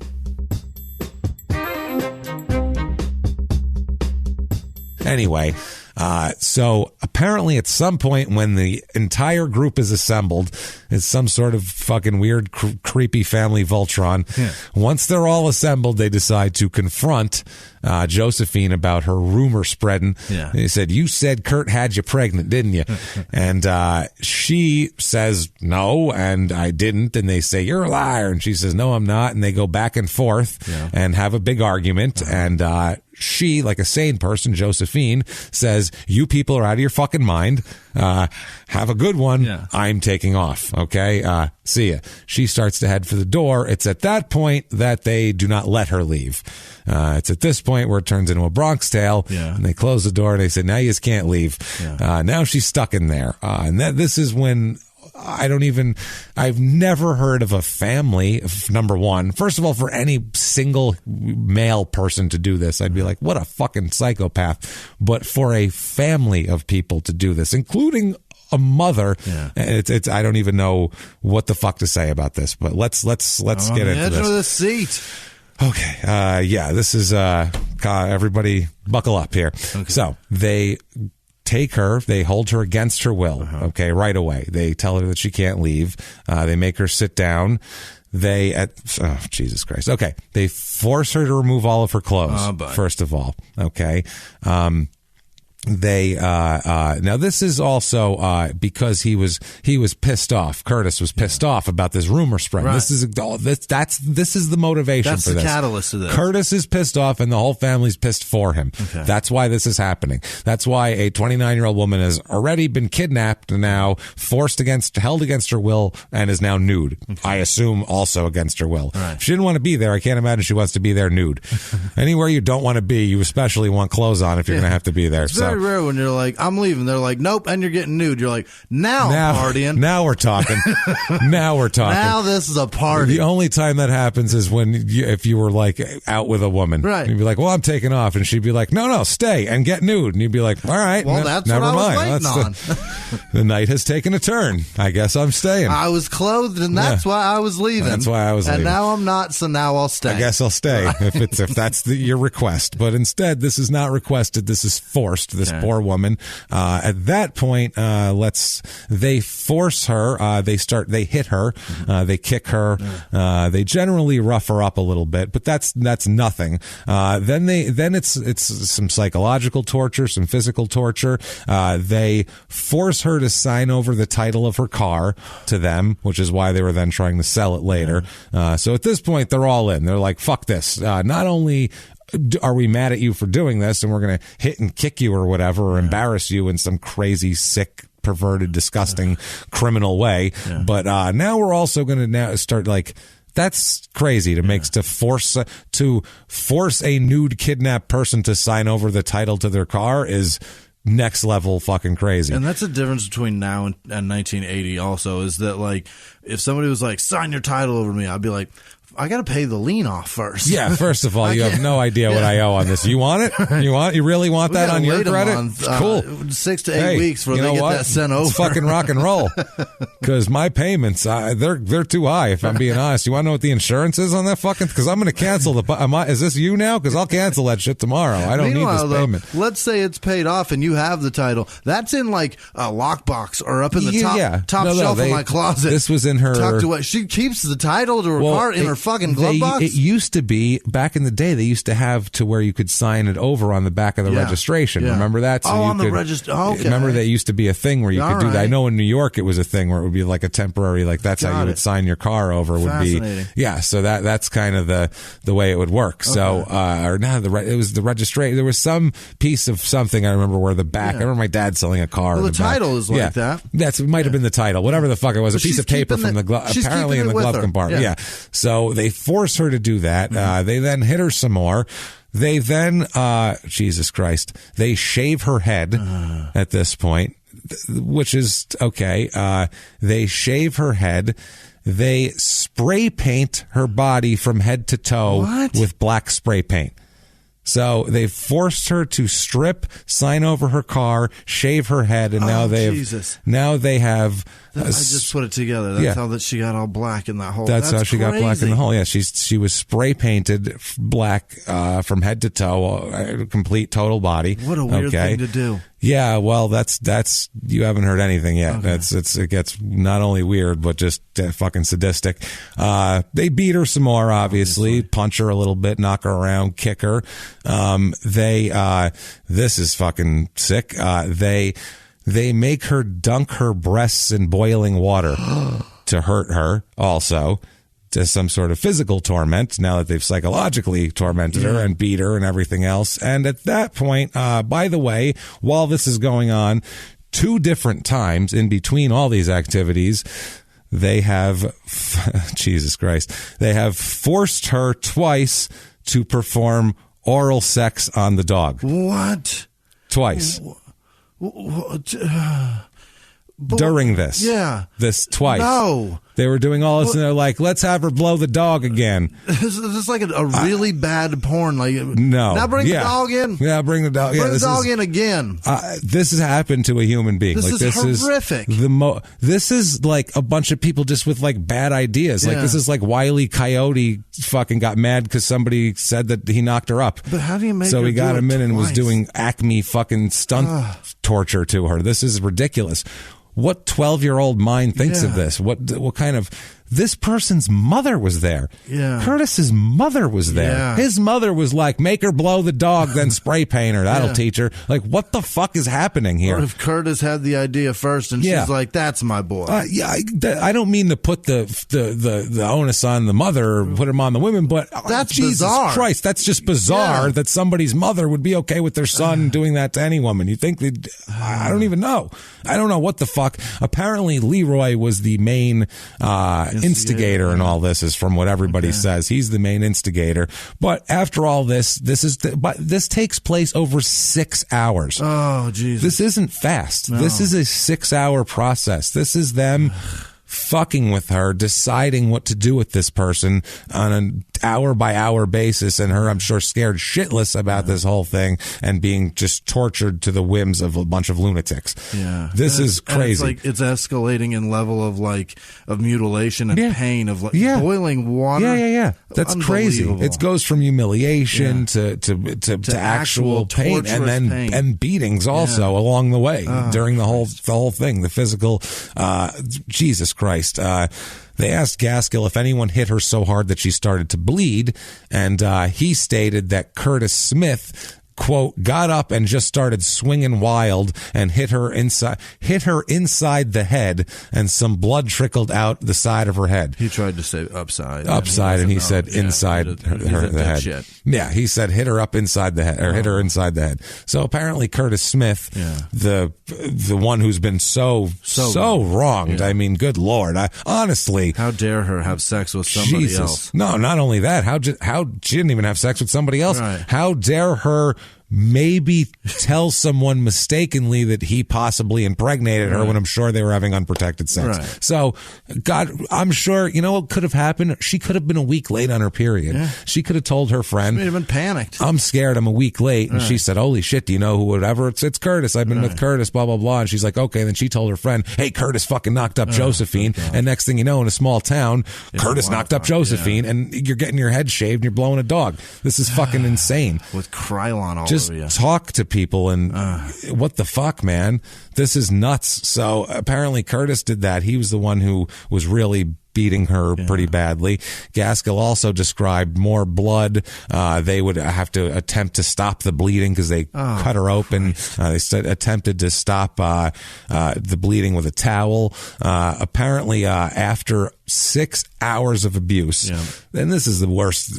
I mean, Jesus, I don't know. This could be worse than Rouleau. I think this is bad, man. There wasn't much dog blowing in Rouleau, was there? I mean, there was goat There was no. Yeah, that's true. But this is bad, man. Pretty brutal. This is fucking somehow worse because it's not on a farm. And it's like so many more people.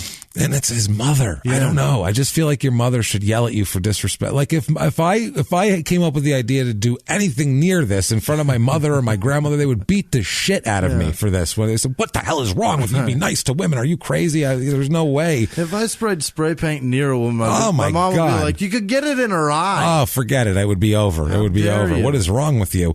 So after 6 hours of abuse, they pick her up, dust her off. She's still covered in spray paint, has a shaved head. She's burned, she's beaten, she's lumped, she's got cuts on her head, she's bleeding.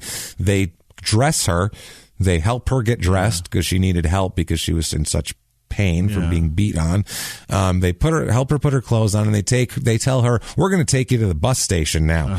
So this is how she's going to ride the bus. Apparently, they're going to put her on a bus. Is that the plan? Curtis was so embarrassed. They're going to beat her up real bad and put her on a bus to God knows where, and that'll teach her. Right. Like, I don't know what she thought. I don't know.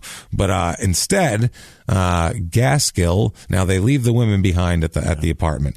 Gaskill, Leroy Camp, the stepfather, and Curtis Smith. They all take Josephine in Camp's mother's, in Curtis's mother's car. Okay. So they take him in the mother's car, and they say they're driving out to the bus station. Right. Instead, they take her off the road to a dirt road in some backwoods near a gravel pit.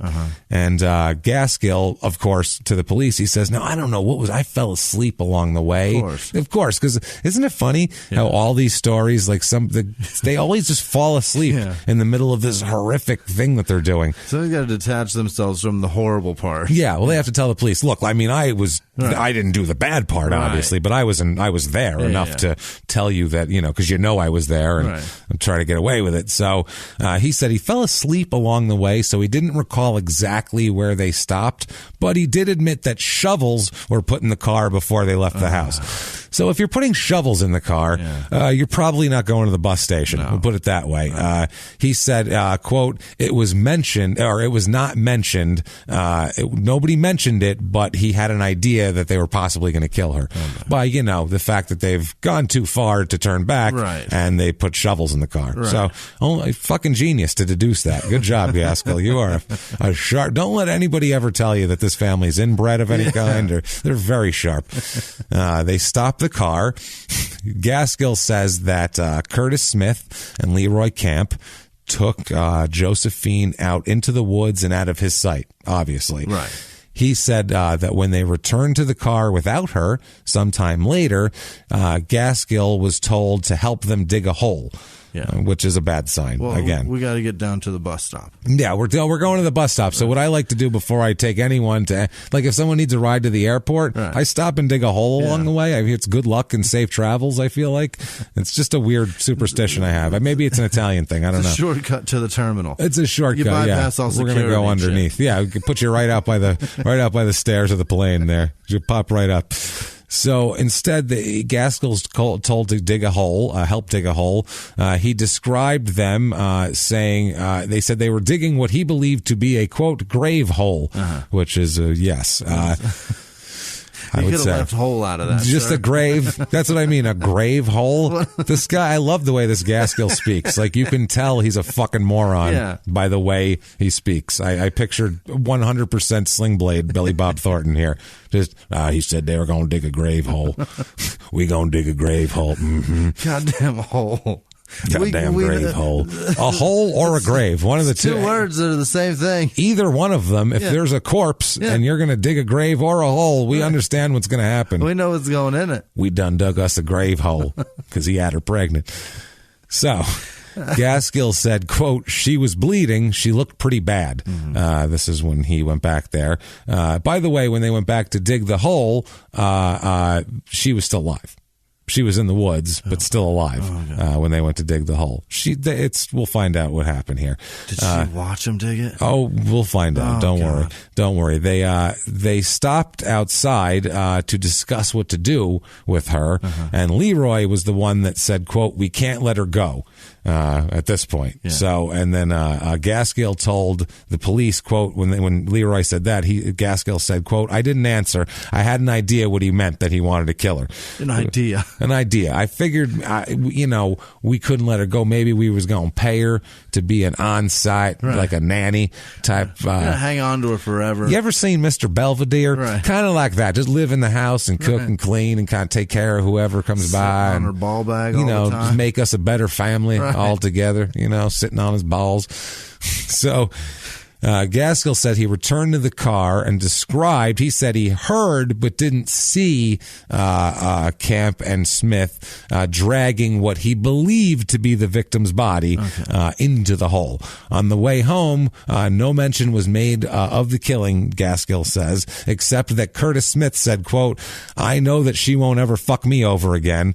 And then Camp yelled at him to, quote, "Shut up and forget about it." Yeah. So... Stop talking about it. I feel like Camp's done this before. Yeah. I feel like this is not new territory for him. There's too much torture and actual plotted murder. And then, we got to get rid of her. Shovels in the car, and then you're talking about it, and he goes, "Just shut up and forget about it." That's what you do when you kill somebody. That's how cold individuals just fucking get on with their life. That's what I'm saying, man. So, also, January 5th, 81, when Gaskill talks further, he describes a conversation he had with Curtis Smith that took place the next night after the killing on December 5th, where Curtis Smith told Gaskill that Curtis Smith had blood all over his pants, and he was mad because he guessed he was going to have to throw them out now. Like, I guess these fucking pants are ruined. Fucking blood all over them. Now I got to go buy a pair because that's all bullshit. I've got. I had one pair of pants. My murder pants are all bloody now. He said that at that time that Curtis Smith told Gaskill that Curtis had to, quote, cut her throat. Is that how they did it? If only that was how they did it. Boy. You know what, man? If only that was how they did it, that would be great. But that would be way better than how the fuck they did it, which is even worse. We'll get to it. We're giving a little bit of time here. So the next day, they took Gaskill to a psychologist. This is 1980, remember, and used hypnosis to attempt to obtain a clearer account of where the body was buried. Because he said, "I fell asleep. I don't know where we pulled up. In the woods, it was dark. Beats the shit out of me." So, which, honestly, even if you did doze off, it makes sense. And for 6 hours, it was the middle of the night. Who knows? Right. Even if he didn't doze off, he still might not know exactly where. Your headlights only shine so far. That's it. And if you're going in the woods somewhere, who knows? Now, under hypnosis, he repeated pretty much the same account of what happened, but a much shorter version and with additional descriptions taken of the route that they went and the location of the murder and the grave. They were subsequently, that's how they zoned in on that area that they were searching, and they were right, but they just didn't get that close. Old Bertie Shoobs found it first. By the way, autopsy reveals that she wasn't even pregnant. She's not even pregnant. Way to go, Dex. Thanks. Good job, assholes. Good work. Not even pregnant. An EPT could have solved this for you. Not fuck. They didn't even think of that. They're making her do all that shit. They could have had her pee on a fucking stick, maybe, or that might have been something. But nope. Not even fucking pregnant. Krylon and blowing a dog came to your mind before an EPT, you fucking idiots. Yep. Unreal, man. So we'll find out exactly what the final moments were here, because Curtis Smith is finally going to crack on that and talk about it. So all 6 people are indicted on multiple counts related to sexual assault, kidnapping, robbery, and murder. The men are all charged with murder. The women are charged with everything else, minus murder. Now, prior to Leroy Camp's trial, all the defendants moved to suppress the Gaskill statement that was made under hypnosis, the motion was denied because they said that what he said under hypnosis matched what his original statement was. So there's no harm, no foul. Doesn't matter anyway. Yeah, he was just reiterating it. But they're saying it doesn't matter. He said it, blah, blah, blah. So whatever. The only thing extra information they got was a little bit of more information of where the body was possibly buried, which has nothing to do with the substance of the case. But the point is, I mean, if he says the same goddamn thing when he's sober versus when he's drunk, it's the right story. He didn't say it was all me when he was not under hypnosis. And then under hypnosis, he's like, let me tell you how everybody killed him. And then they charge everybody.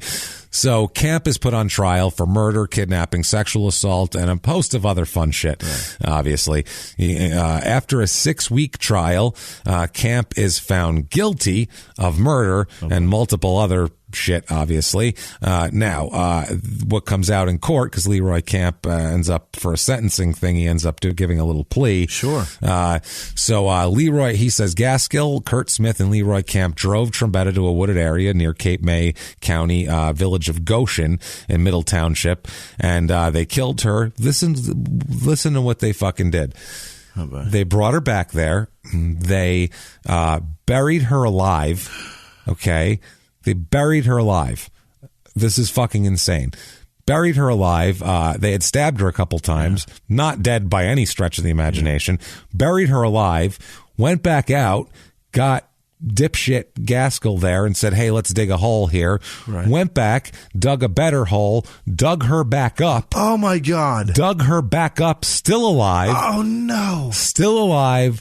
Stabbed her, cut her throat, then reburied her. What the fuck? Yeah. They buried this fucking poor woman alive anyway. Twice. She was dying, and then fucking after all that torture and stabs, she's dying, and then, like I said, they finally slashed her throat and reburied her. For a woman that's not pregnant, and you're doing this because she's pregnant. Literally nothing. Nothing. She literally, I mean, nothing she could do outside of if she stole your baby from your arms and fucking spiked it on the ground and, fucked its head or something. Right. That would be the only, and even then, this is like, what kind of a sick mind does this? Right. Like, just. Even then, you're like, I don't want to fuck with that person because they'll do that to that baby. They're what crazy. Will they do to me? What, this is nothing could cause. They did this for nothing. Now, during sentencing, this judge, as you can imagine, did not really like these people very much. He was a little bit pissed off at this Leroy Camp, especially. Leroy Camp, by the way, was on parole already. Really? Oh, he's a fucking president of. He's a known local scumbag who's already been on parole, and now he's the ringleader of this mess. Brought us, and he sees it. The judge sees it as, you brought all this shit. Yeah. You forced this on everybody. The judge says, quote, Camp deserves nothing more or less than the mercy he showed Josephine Trombetta. He is a public menace. He should be detained for the rest of his life because these evil deeds require nothing less, which, I would fucking say so. First degree murder, all this shit. He says, you, sir, may certainly fuck off, life in prison, with 50 years before parole, 52 years before parole eligibility. And he's 37, 30? He's 30, 30 he was. So in his 80s. So minimal. It's minimum, which is, he's not, it's 2033, I think, is when he's up for parole. He's got some time. He's got some time in there still. It's first degree murder. It's life in prison, 25 years of parole ineligibility. First degree kidnapping is 20 years, 10 years parole ineligibility, so you can start adding them up. Yep. First degree aggravated sexual assault, 20 years, 10 years parole ineligibility.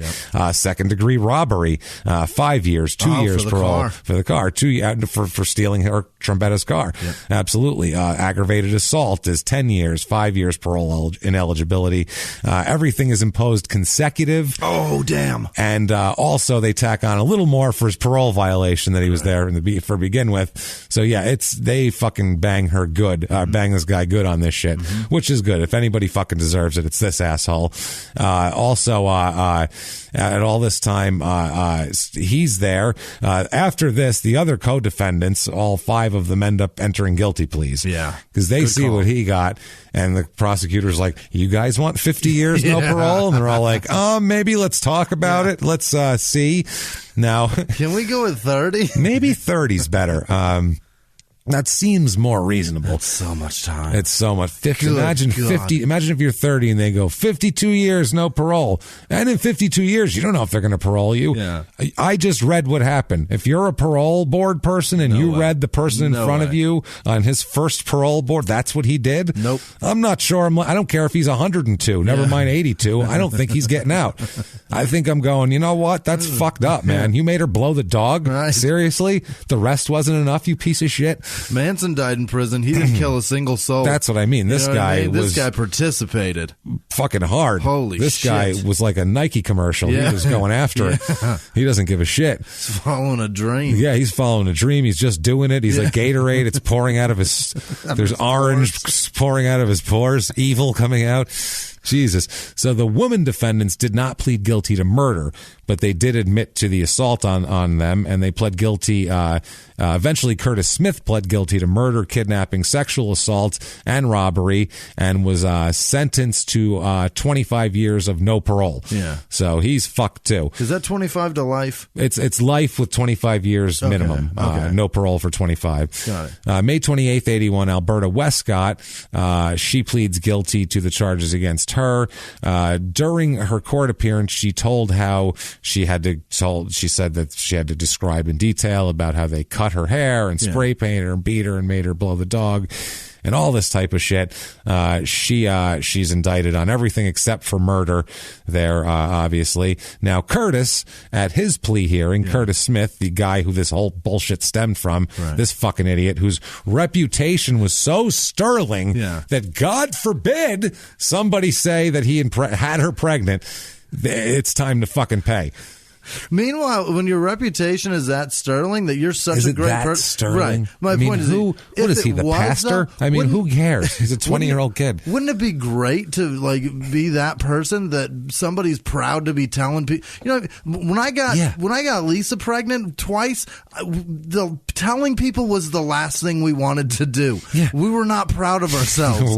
we knew we did wrong. Right. If she's telling people, we can't afford this. I've got a bun in here, and it's Curtis's. I'm not bragging. I'm not ashamed to tell you. I think I nailed exactly how it probably got spread around. Literally, she probably told 2 people that she's late, and it might be Curtis's, and next thing you know, the whole bar scene knows about it, and that's that.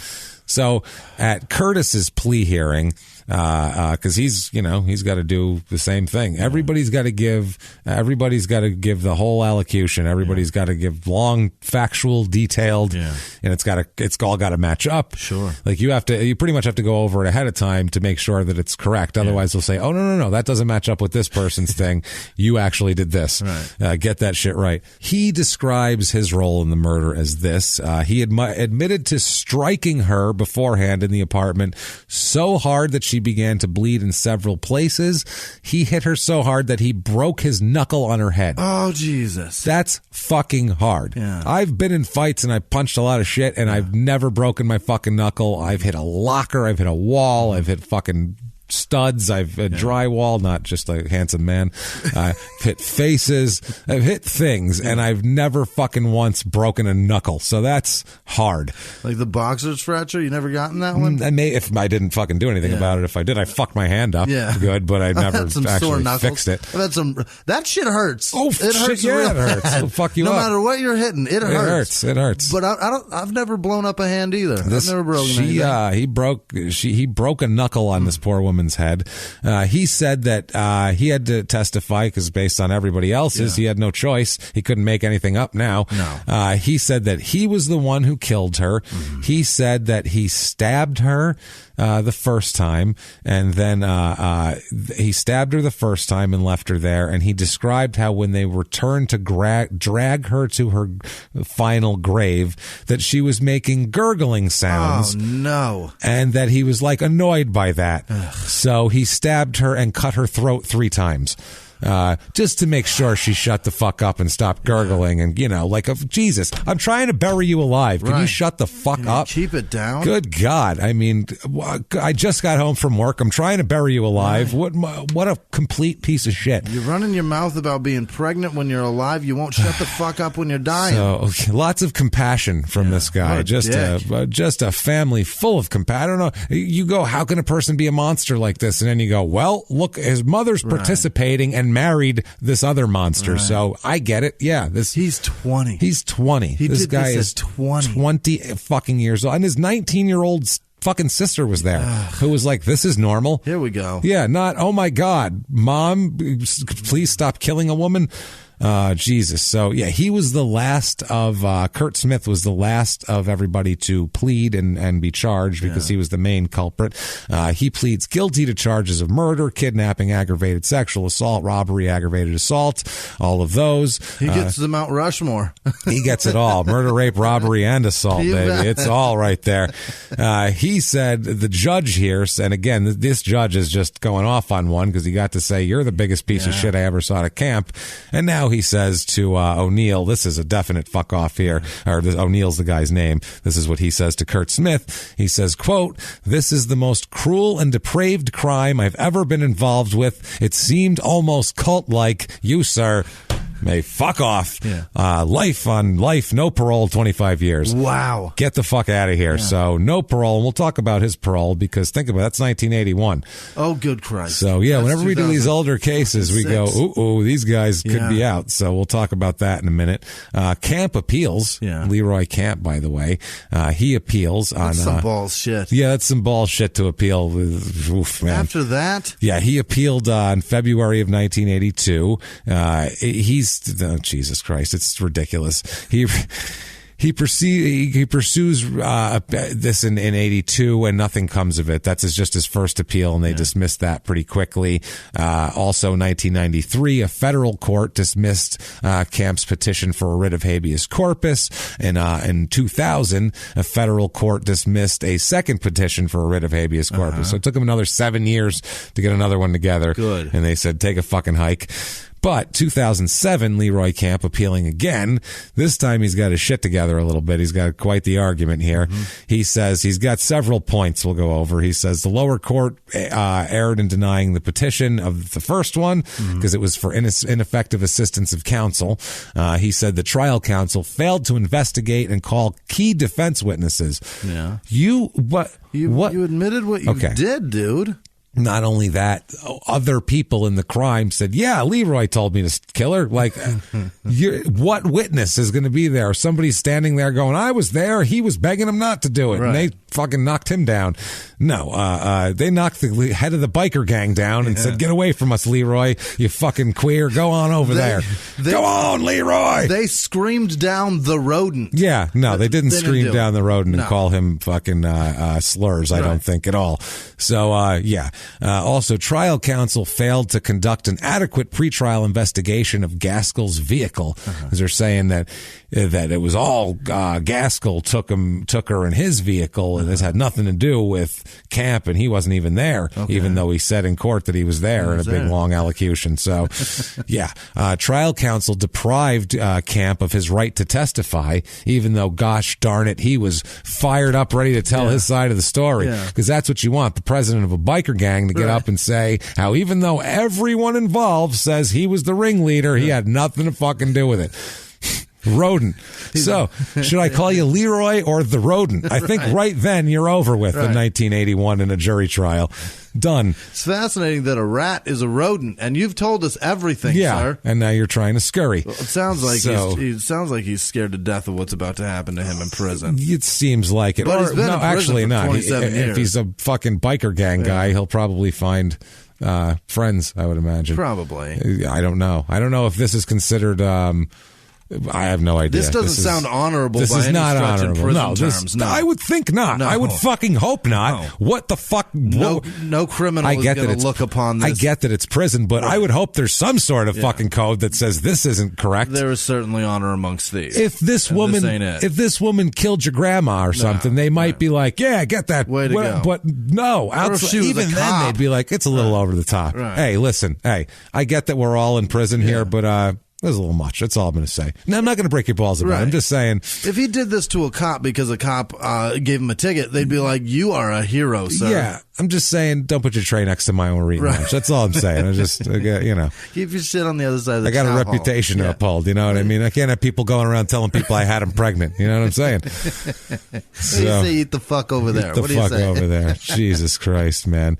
So he also is he's saying that the lower court must be reversed since the sentence should have been reduced. He's saying the sentence is excessive and illegal because of a later Supreme Court ruling that is not retroactive, so it doesn't matter. The imposition of consecutive sentences is illegal and unjustly harsh. He said that they they intentionally lined up those sentences as much as they could to keep him in as long as possible. And it's like, that's the idea. You're a monster. Right. That's what the judge said. I don't want you near my daughter, sir. The judge said you are, quote, a menace to society. Right. Literally said you are a fucking human monster that we can't mix with the other humans. The only way we want you out is if you're at least 82 years old. Yeah. To where a woman that's 29 could probably fend you off. Might be able to take you. Right. That's it. Even then, though, we'll have to do a physical test. You're going to have to do some calisthenics. Right. We're going to watch you and see what you do. You're going to be under supervision for a while. It's going to be very, very bad. It's a rigorous. It's a long certification process. Let's just put it that way. You'll probably die before we're done. It's a rigorous return to society. We're going to put you on the on the Stairmaster with those suction cups to you. That'll probably kill you. If not, maybe you'll get out. Fingers crossed. If it doesn't kill you, then you have to stay. Right. If it does kill you, you get to leave. Good luck. Yay, but you're dead. Treat him like a witch. If he floats, you're free. Then he's a witch, and we have to kill him. But if he sinks, hey, your memory is warmed. You're not a witch. Good but for if you. You're floats, dead, but you're not a witch. He's about to be super free. Dead, actually, because then you're a witch, and then they're going to kill you in a different way. So, it's also that the sentence that was imposed on him, he says, is far harsher than his co-defendants. Yeah. How dare you? Right. We should all be sentenced equally. Myself and my 19-year-old stepdaughter had equal say in this. No, you were the ringleader. Right. You're the biker gang leader in the group, so they probably listen to you. You're probably the tough one. You're the only one with a nickname in this entire house. Exactly. The only guy with a street name in the whole house. I'm sorry. The stepdaughter didn't have a street name. No. She wasn't known as the butterfly knife or the switchblade or something. She was... The field mouse. The field mouse, yeah. Also, that the lower court erred in not granting his request for an evidentiary hearing, and a bunch of little ticky-tack legal shit. Mm-hmm. Now they say that the petition was tossed based on it being, quote, grossly out of time, noting that counsel has been unable to present any basis for the failure on the part of the defendant to file within the time period allowed. So basically, you're allowed to. What it says is a petition to correct an illegal sentence may be filed at any time. Mm-hmm. No other petition shall be filed pursuant to this rule more than 5 years after the rendition of the judgment or sentence sought to be attacked, unless it alleges facts showing that the delay beyond said time was due to the defendant's inexcusable or excusable neglect. Okay. He had a health problem. Yeah. Some lawyer had something that it was judged wasted his time. Out of his control. Otherwise, you have 5 years to challenge a sentence, which seems like plenty of time. Yeah. That's I get sitting in a cot for those 5 years. I get legal things come up and something might come up, but there's no that's an excusable neglect. Right. That would mean I didn't have any reason to. Then this came up. Now I have reason to. Right. This is just 5 years. 5 years sounds like a good window. I mean, you're seems like it. It's not like you got a 9 to 5 and you come home and you're like, I am just too tired. What do I need to do again? That. What do I find? Oh shit! I'm in prison. That's right. Yeah. No, you're thinking a lot about getting out. I'm sitting here watching a clear television. Yeah. How long my sentence is? Clear television. So then they explain further in the law, this is kind of interesting, as time passes after conviction, they say the reason for this, the difficulties associated with fair and accurate reassessment of the critical events multiply. Achieving, quote, justice years after the fact may be more an illusory temptation than a plausibly attainable goal. When memories have dimmed, witnesses have died or disappeared, and evidence is lost or unattainable. So that's why they try to keep it in with that, which sort of makes sense and whatever. They said that it's not a rigid rule. When an illegal sentence is in question, no time limitations apply as long as they demonstrate excusable neglect, and that apparently happens all the time, and that's waived all the time. They're just system. Yeah, they're just saying you're a scumbag and you didn't have any excuse, and you're a piece of shit. We're gonna hang on to you a while. Yeah, that's it. Well, the thing is, he was convicted in 1981 and didn't file the first petition until 2002. That's so long. So 5 years is way shorter than 21 years. Right. That's so much longer. It's not like it was 7 years. Right. It was 21 years. You blew it, dude. They're like, who? Who the fuck are you again? They had to look his number up and be like, what the fuck did you? I don't even know who you are. You don't even look the same as your mugshot anymore. Jesus. Your sentence can legally drink beer at this point, sir. Your sentence voted amazing. 3 times You're already. legal to drink beer in prison. Congratulations. Look at you. That's what they should do. Once you're in prison for 21 years, you should be allowed to make wine in your toilet. I feel like. Or at least have a beer. Yeah. Have something fucking No, you have to make wine in your toilet. That's the only way you're allowed to drink. We'll ship you barley and hops, and you just got to make it. You know what? Yeah, do that. It could be good. It could be bad. I don't know. I'm not sure. It's probably bad. Probably bad. Probably not the best thing. But it would be fun for the first 20 minutes. Yeah. Like, this is great. They're all getting along. I'm allowed. Then, holy shit, we've had 14 stabbings tonight. What the fuck, man? Yeah. So, anyway, he says the judgment here says, therefore, we are charged with searching the record for a showing of the imposition of an illegal sentence, the defendant's excusable neglect for the late filing, or interests of justice, which would mitigate, toward our relaxation of the time bar. After a careful review of the relevant facts and circumstances, we perceive no such facts or circumstances that would move us to disturb, the PCR court's denial of the defendant's position. Get fucked. Yeah. Your sentence is great. He says he comes back with an argument that the time bar shouldn't apply because of erroneous advice given by his appellate counsel. Yeah. He says that his counsel advised him that many of the issues for appeal needed to be brought forth in a federal court, and because he contends he was forced to pursue federal remedies, he claims that's his excusable neglect. However, he didn't do the federal things that he was talking about until 1990, which is still 9 years after the sentence, which is still too fucking long. Stupid. So I don't know if math isn't his. Him. I feel like he probably wasn't an A student. I'm just going to say. No. Probably not. He also says that in this case, he has a sworn affidavit now saying that his defense counsel would not allow him to take the stand in order to testify on his behalf, and the defense counsel threatened to quit if he testified on his own behalf. Now, horseshit. Yeah. If you go to a judge and say, I want to testify and this motherfucker threatened to quit if I testify, that judge would go, he has a right to testify. If you quit, I'm going to hold you in fucking contempt of court for that. 1,000 times out of 1,000 times. Right. That is not allowed. Right. Sorry, it's his case and it's his life, and I'm not going to allow you to quit in the middle of a trial because he wants to take the stand in his own defense. Right. It's his right. Also, that's going to help this trial go really fast. Yeah. Let him sit down and it's going to be fucking hilarious. Put him up there. He's going to try to make excuses for making a woman blow a fucking dog. Right. Let's seriously hear what this dickhead has to say.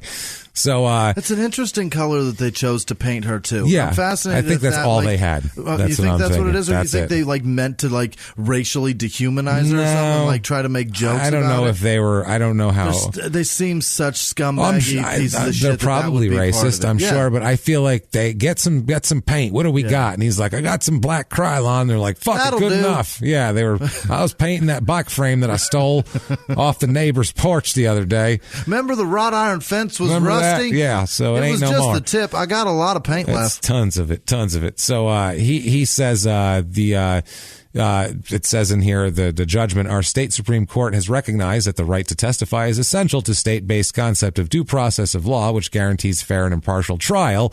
They said that obviously he's entitled to testify if he wants, but the fact that this exchange happened in court probably means that it's not his lawyer's fucking fault. Yeah. This exchange happened in court. The judge said to him, quote, you'll have to go through him, quote, I'll ask for Mr. Camp now. Mr. Camp, would you stand up a moment? Your attorney has asked me to direct this question to you. Namely, you understand you have a privilege against self-incrimination. You do not have to testify against yourself. Moreover, if you wish to exercise the right to testify, you will certainly be permitted to do that. And I was just going to ask you if there's anything you want to tell the court at this time as to whether you do care to testify or you prefer to exercise your privilege against self-incrimination. Right. So that's clear cut. Not asking the lawyer. I'm asking you in court. Right in your face. What do you want to do? And he said, quote, Your Honor, I feel that I should testify so that the court would know what happened that night due to the circumstances of your decisions on bringing up my past record, though.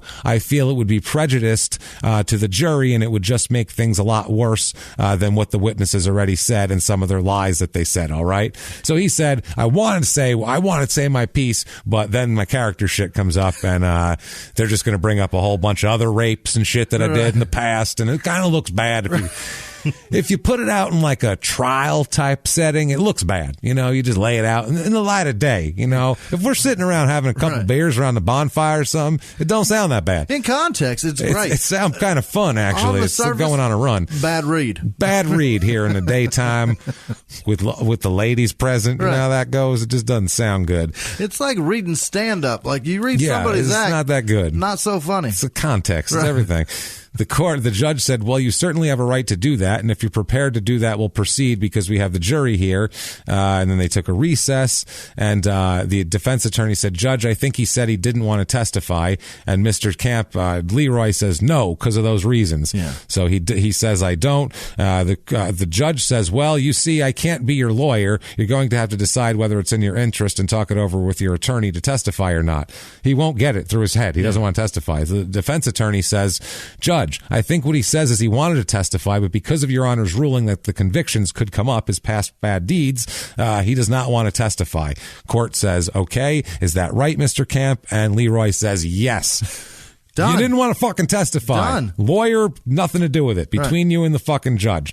So they said, based on that fair exchange, clearly you could have testified if you wanted to, and go fuck yourself. Yeah. Other one, they said that he says that he makes several arguments, Camp does, regarding the ineffective nature of his trial and appellate attorney, saying that he's required to show a reasonable likelihood of succeeding with a different strategy. Yes. And basically, they don't. There's no way of winning this. You're not going to win. Yeah, they said the great majority of what he calls errors asserted by the defendant can be attributed to viable trial strategies. It's just strategy. Right. Do we want to how hard do we want to question this person, or how hard do we want to question that person, or do we want to introduce that, or when? Or it's all defense strategies. That's part of the game. That's like saying, a head coach is trying to throw the game because he decided to run on 3rd and 2 instead of pass. Like, was Pete Carroll trying to blow the Super Bowl? Like Marshawn Lynch. Yeah, that's what I mean. But it's still, that's a viable strategy to. If that pass goes in the end zone, Pete Carroll's like a goddamn genius. Of course, they knew he was going to run the Lynch, so they passed. They got Lynch. Of course, he threw it. Absolutely. So that's what I mean. It's all. That's why it's. Be careful picking an attorney. Right. You got to be careful with everything. Yeah. Try to make enough money to have an attorney that you pay for and will follow what you say. A courtroom is a suited war zone. You have your strategy and you go into war with that strategy. How it comes out. Yeah. Right. Sometimes you lose 34-17 and that's life, man. You can't change a halftime game time decision. You absolutely can't. They said that in this one, the defendant must overcome a strong presumption that counsel exercised reasonable professional judgment and sound trial a strategy in fulfilling his responsibilities, and they called what he's talking about with his lawyer bare allegations. No indication that any omissions of the trial counsel, nothing happened on purpose. The jury had a full and fair chance to evaluate the evidence and found you guilty. No independent or cumulative error by the counsel could have affected this decision. The sentencing arguments, basically they say it's the thing with the filing and all this shit, and they say sorry, asshole, not in time. Everything he said's bullshit. Affirmed. Rot in jail for 52 years. Dickhead. See you around. See you around. So Curtis Smith appeals. He filed a direct appeal. He raised his objection to the admission of the statements made during hypnosis by Jack Gaskell, and they rejected those arguments in his first appeal and told him to eat dicks and sent him packing on his fucking merry way. 2015, though, is another appeal. This is an appeal of parole denials because he's been up for parole several times. And again, he's talking about the hypnosis on this, which is ridiculous. They say the court found no merit in Smith's argument that more current and stringent regulations involving the use of hypnotically refreshed testimony should be retroactively applied to his case. Smith argued his guilty pleas to charges of murder, kidnapping, aggravated sexual assault, aggravated assault, robbery were induced by threats from the prosecution to use hypnotically refreshed statements from Jack Gaskill. Right. So they're saying that even after the whole thing, he had new hypnotically. They had like this secret trove of hypnotic statements that they were going to use on him if he didn't plead guilty. Those dastardly bastards. Court found no merit in that argument. They said to go fuck yourself. Other co-defendants confirmed the statements in their guilty pleas, and no one, including Curtis Smith, has ever contested the truth or reliability of the facts set forth in the statements given by Jack Gaskill, either under hypnosis or not. Right. So the whole thing is bullshit. He's not eligible to apply for parole again until next year. 2019? No, this was in 2015. So 2016. So 2016. Gotcha. He filed 2 other state PCR petitions and 2 federal habeas corpus applications, all of which were denied. Okay. He was denied his first 2 applications for parole, and he has to wait till 2016. So he's been in jail for almost 30 years, basically. Well, shit, now. More 35 years he's been in jail for, which is crazy. I'm not good at math, and I knew that. That's goddamn 35 years, the parole board in the latest denial relied in part on his pre-sentence report and the attached hypnotically induced statement of Gaskill, which is what he keeps fighting. Now he's saying that he takes the parole board to court, saying that not only should the hypnotically introduced things have happened before, but now they're keeping me off parole, which is even worse. So now he's whatever. It's ridiculous. But they said that the parole board, they rule that hypnotic statements or not, they're relying primarily on other information, including Curtis Smith's own statements that he, stabbed her, fucking dragged her, was angry at her gurgling, slashed her throat a bunch of times, and then finally buried her alive for the second time. It's so hard to listen to. It's the fucking worst. It never gets easier. After all the other shit. Like this woman had the worst ending to her fucking life of anybody I've ever heard almost. Also, the board noted that he still did not seem remorseful. He wasn't remorseful at his first parole hearing when they told him, hey, if you want to get paroled, you should probably show remorse. Right. He showed up and was still not fucking remorseful at all. Still blaming other people, still saying that he's being screwed over. Also, they noted that during his parole hearing, he attacked the character of the victim. Oh, boy. Here's what you don't do during your parole hearing. Say that the victim fucking deserved it. That's what you don't do. You don't understand. She was talking shit. Oh, I'm sorry, everybody. Let's reconvene. We didn't hear what he said? We didn't realize she's been talking shit. No, she was talking. Sir, you're free to, sir. We apologize for taking 30 years of your life. She deserved every last thing that happened to her. How many times you make her blow the dog? 12. You know what? You were kind. You should have made her do it 3 times because holy shit. This guy's a fucking complete fucking... What an idiot. He's a dummy. Yeah, and also he continually blamed his relatives for causing him and forcing him to do the terrible things that he did to his former girlfriend that night. So not only is it not his fault, it's the people who forced him to do it, but it's her fault for being a fucking whore, apparently, or a loudmouth or whatever his stupid complaint was. Where the hell was my mother? Wow, what a complete asshole, man. Yeah, right there, cheering him on. He claims that at the time he received his second parole denial, he became aware of the hypnotically refreshed memory thing, but they say retroactively it doesn't matter, and there's no record here that he challenged any of the facts contained in his pre-sentence report, whether supplied by his uncle under hypnosis or from anybody else, including in his own fucking words, and Leroy Camps and everybody else. His argument that the parole board improperly relied on the hypnotic statement lacks sufficient merit, and that they tell him to officially eat dicks on a state level, actually now. Listen, we've all decided that dog dicks are best for you, sir, on a state level. Canine chomping is all for you. Yeah. Now, this is all after in 2013, another judge rendered a decision denying his PCR petition on the same issue, find that it wasn't filed in time, blah, blah, blah, about the hypnosis. Co-defendants confirmed each other. So he's been repeatedly now told to eat dicks. From everything I found, both of those 2 assholes are still in jail. Great.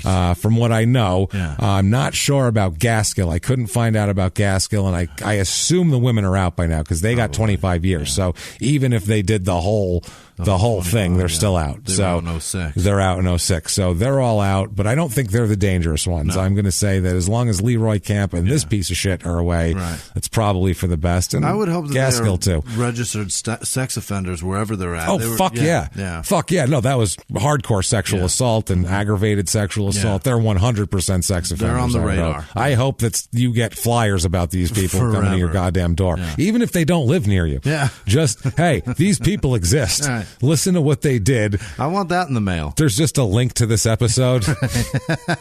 Listen to this shit. I mean, seriously, just that's all. And they back the fuck off. And man, so they're all in prison, thankfully.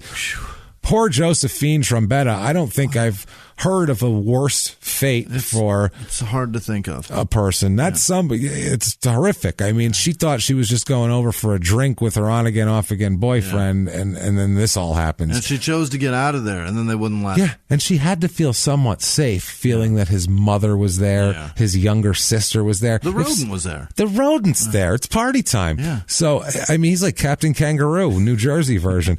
But I mean, if someone's mother and younger sister are there, you automatically feel like, oh, this is a safe environment. Like, their family's probably not going to kill me as a whole because the mom and little sister are here. So everything's cool. It really, usually they're the calming ones. But instead, the rodent, if he's in charge, anything's possible, I guess. Jesus Christ. So that is Middle Township, New Jersey, the panhandle of New Jersey. And Jack Gaskill, Curtis Smith, Leroy Camp, Ann Nealis, Amber Westcott, and what's her name? The Camp's mother. Yep. Frances Camp, I believe. It sure was. Frances, it was. It absolutely was, because it was Leroy and Frances Camp. I'm just agreeing. The fuck I there were all so that. many people, and they're all Amber Westcott. Equally That's awful. the other one. Yeah. That's they're all terrible, awful people in a terrible, awful place doing terrible, awful, horrible things to each other. What a fucking nightmare. Wow, that's Middle Township. Glad you found this. I don't know how nobody's heard about this. Yeah. This was it was covered. I found the court documents and I found some a couple of very local newspaper, Orchard Beach News, shit like that, local newspapers that covered it from around that. No AP pickup, no anything. What was going on at this time that they were like, we got other shit? I mean, I guess the hostages in Iran. But still, how did the crisis? The things they made her fucking do. What the fuck? That is the most. How did nobody say, these people, look what they did? Oh my God. This poor fucking girl. Jesus Christ. So fucked up. So the craziest part to me, being honest, there's no drugs involved. None. That we I mean, it wasn't brought up. There could have been. I'm sure they were drinking. But booze was all of it? That's bananas. That's a lot of booze. Well, I think the booze was probably just to loosen them up to get them to the point where they could do this. Get possibly. to murder time. Yeah. I mean, I'm sure. I don't know if the rodent can throw down sober, but everybody else probably could use a couple of drinks if they're going to fucking do all those. If they're going to, beat a woman and paint her black and burn her breasts and shave her head and bring the dog in the room. Bring the day. Where's Sparky? Bring him on in here. That's insane. If you like that story, please recommend it to a friend. Tell them this is the weirdest story you've ever heard. Do all of that shit. Get on iTunes, Apple Podcasts, whatever it is, the purple icon thing. Give us 5 stars. Just tell us whatever you want. It's not for our ego. It really, really isn't. It's just to keep driving us up the charts with you, which you guys have done so much for us to do. Thank you so fucking much for that. Honestly, we really, really appreciate that and everything you do for us. If you want to buy merch, very easy to do. You can get t-shirts and all sorts of shit over there with all of our sayings and logos and everything like that. You can get those over at shutupandgivememurder.com. There's links to everything in there. Also, links to live show tickets. Live shows coming up. We have Atlanta, Minneapolis, which is already sold out, so sorry about that. We're going to keep you out in the snow there. Sorry. And then Denver. Enjoy your mall. And then Denver. And then at the end of November, we have Philly, Cincinnati, and then New York. And the most stupidest routed thing I've ever heard in my life. They said, hey, how can we get them the most possible time in the air? Is that possible? It's like a scheme for airline miles. Like, fuck my sanity. I need miles. Jesus Christ, we have that. And how can we end up with the last show of the trip? Hell on earth. The furthest place from home. Boston, Detroit, Chicago, Baltimore. You betcha. Fuck me. All in 4 straight days. I'm going to sound like this in Baltimore. Hey, guys. I'm not telling you guys a story. I like The Wire. I'm going to make him whisper it. We're going to have to, I'm going to have to be like a mute at these meet and greets to save my voice. I'm going to be like, and shake hands. Fives. And give high fives. I'm just going to be like, I'm going to be like Teller. Yeah. That's what I'm going to be. I'm just going to smile and nod at everybody because I got to save my voice. Teach you a card trick. I'm saying, man, Jesus Christ. So please come out to these live shows.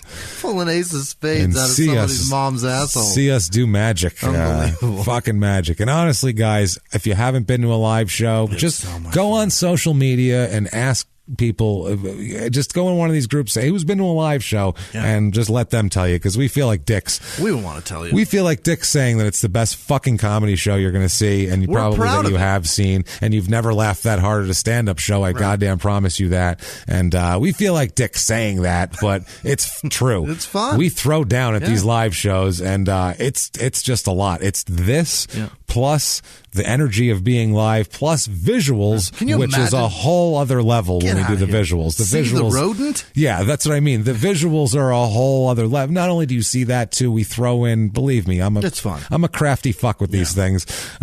So please come out to these live shows. Also, before we get to the producers, one thing, because I got messages, and I've gotten these over the course of the show, but lately I've gotten a bunch of them that say, why don't we do credits at the end of the show? Like what credits? Like at the end of the show, they go, hey, producer this week was so-and-so, and research done by this person, music by, fuck your mother in the twat. You know what I mean? Like they do that little thing at the end, just a quick edited by this guy, and they have like a credit, list of like so long of Jimmy P is funny. A list of like, well, at the end they have a list of like 6-7 people that put the podcast together. Yeah. We don't have a list. That's why we don't do credits. We got a list of people. We have a list of people that are our producers, but as far as like, hey, we do this, it's just fucking, I'm just doing some shit, so it's not a big deal. I don't know why some of you need 8 people to put a fucking show together for 45 minutes when I do just fine doing it with just me and fucking Jimmy giggling over here, but it's fine. We have credits at the beginning. Hi, I'm James Pietragallo with my co-host. Here's Jimmy. I'm Jimmy Whisman. That's the show. There's your credits. No one else is involved. That's it. Sarah says hi back to you on social media and stuff. That's our fucking team. That's and does some marketing and shit like that. But the actual production of the show, it's skeletons, you're looking at it. It's this. I'm going to go. Jimmy's going to go home. It is actually midnight. We need to put the show out right now. Midnight, motherfucker. It is whatever. 12:30 on when the show. This is Thursday morning when the show needs to come out. I'm going to go up, edit it real quick, and put it the fuck out because I was at horrible service in a restaurant. My dad's in from out of town, and we went out to eat, and it was horrible service. And it took an hour 20 minutes to get it's smoked meat. You fucking idiots! It's a barbecue place. How does that take it? Never mind. So that said, I have to say thank you, and we have to say thank you to our long list of our favorite people in the world, our producers, who you can find that. And if you want to be a donor, a producer, a wonderful hero of the show, you can do that from shutupandgivememurder.com.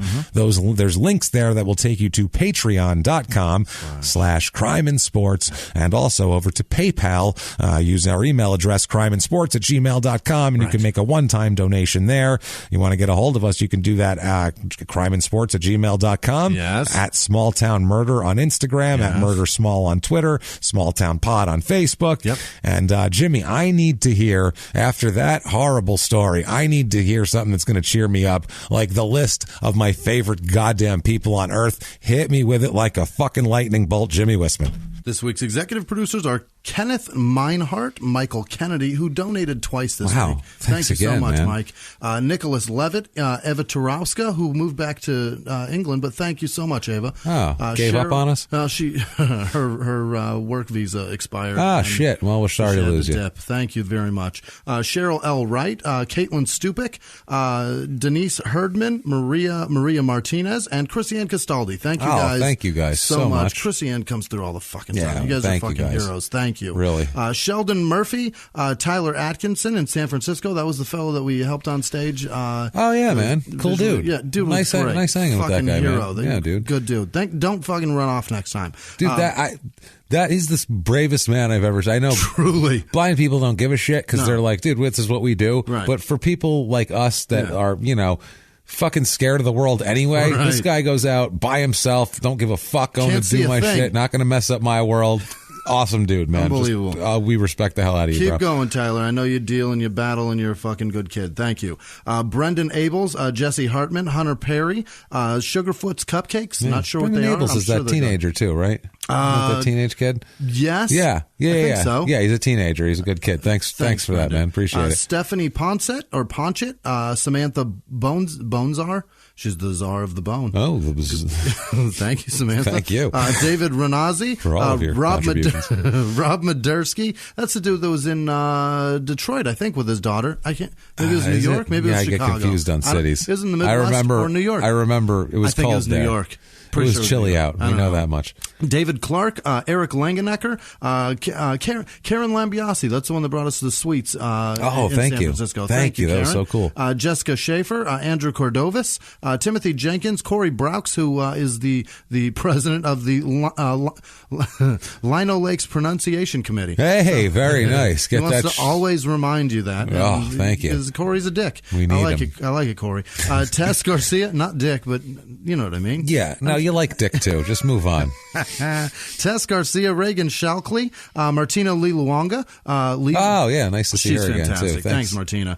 Tyler Sheets, Catherine Hintz or Heinz, Matt Dietrich, Gwendolyn Very, James Freiker from L.A. That's the guy that was in the Time Suck hat over there. Oh, cool. Yeah, nice to meet you, James. Man. Pleasure to meet you, brother. Cynthia Mixer, Sinfully Delightfully Clean Eating, Sarah Wright, Lindsay Rustin or Rustin, Laura Schwartz. Laura Schwartz hockey. There you go. Go see Laura and Schwartz. She make hockey shit. I don't know. Or is her last name? Is it hyphen hockey? No, it wasn't hyphen. Oh, it might be hyphen. Hockey shit? Maybe her last name's also hockey. Oh shit. Justin Miller donates every show that he listens to, and I think he may have wrapped up because he sent us a nice donation. Wow, too. Thank you so much. Thanks, I mean, all of them are nice. No, anything. A much bigger one was. Yeah, we appreciate the hell out of you. Thanks, Justin. Big Rig Rick, and also the homies down in Florida. They are all guilty, they say, and also that we're safe. They're tough dudes, I imagine, but I like it. They'll make sure that our buttholes stay tight if we're ever incarcerated in Florida. That's nice. I'm happy to hear that. That's good. It's very important to me. I'm going to be real honest with you. Rick, who sounds like a very tough man. Thank you, Big. Thanks. Big Rick. Why did Big Rig? It's Big Rig Rick. Big Rig Rick sounds like a guy who'll beat you with a tire jack. Not even like a small, like a hydraulic one that you stand on and pump. One of those, pick it up and beat you with it. the lumberjack one. Yeah. Jason Fuller, again, thanks, Jason. Oh, thanks, Bryant Toole. Jordan Barrett donated twice. Thank you, Jordan. Actually, both ways. Patreon and then PayPal. Thank you. Ass and mouth. Okay. Right. Exactly. Thanks, brother. Got both of them. Appreciate it. Gina Excel, Catmandu Real Estate, Neil Campbell, Christopher Ross, Under the Sea Fabrics, of course. Thank you. Kirsten Brosvik Flatyard. I think that's true. Okay, I think that's true. I think that's right. I think that's true.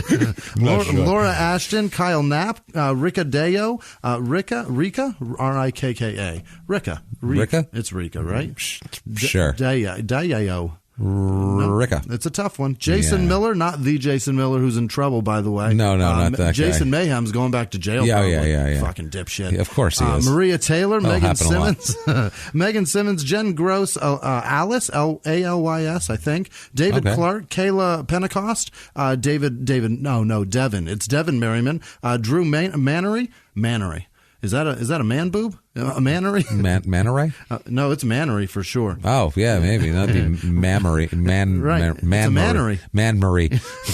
Ryan Bear, Amanda Mitchell, John Pickett, Nick Jubry, Laura Christensen, Frank Maggio. You know, that's our guy. Frankie. Lisa Banaderi.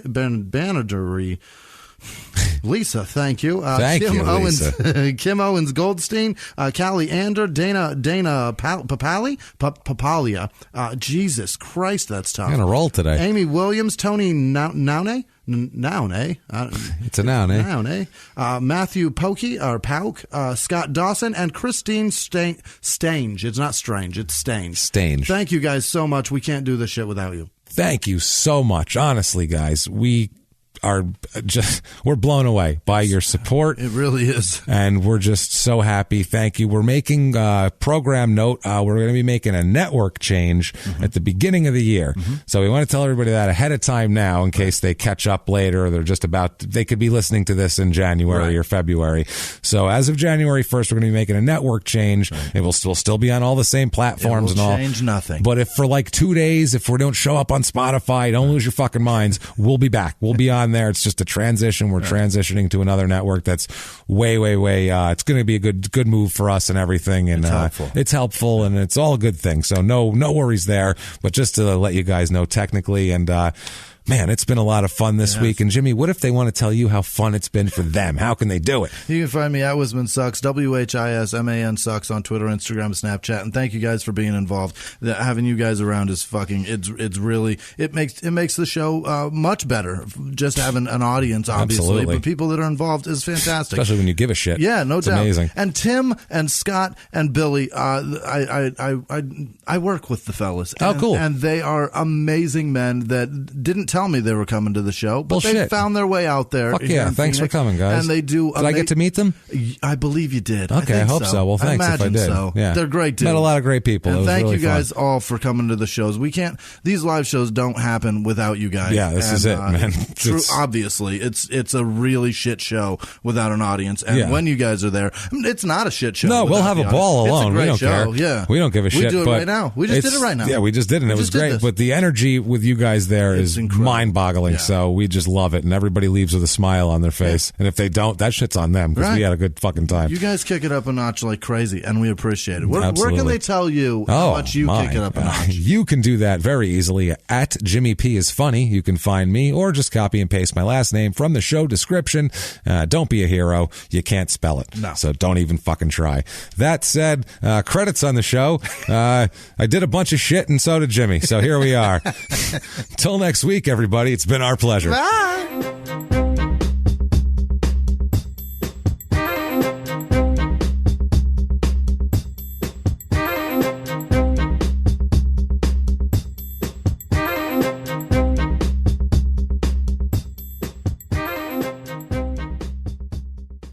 If you like Small Town Murder, you can listen early and ad-free now by joining Wondery Plus in the Wondery app or on Apple Podcasts. Prime members can listen early and ad-free on Amazon Music. Before you go, tell us about yourself by filling out a short survey at Wondery.com/survey. He was hip-hop's biggest mogul, the man who redefined fame, fortune, and the music industry.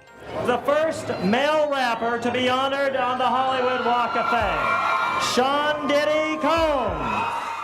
Diddy built an empire and lived a life most people only dream about. Everybody know ain't no party like a Diddy party, so. Yeah, that's what's up. But just as quickly as his empire rose, it came crashing down. Today I'm announcing the unsealing of a 3-count indictment, charging Sean Combs with racketeering conspiracy, sex trafficking, interstate transportation for prostitution. I was up. I hit rock bottom, but I make no excuses. I'm disgusted. I'm so sorry. Until you're wearing an orange jumpsuit, it's not real. Now it's real. From his meteoric rise to his shocking fall from grace, from law and crime, this is the rise and fall of Diddy. Listen to the rise and fall of Diddy exclusively with Wondery Plus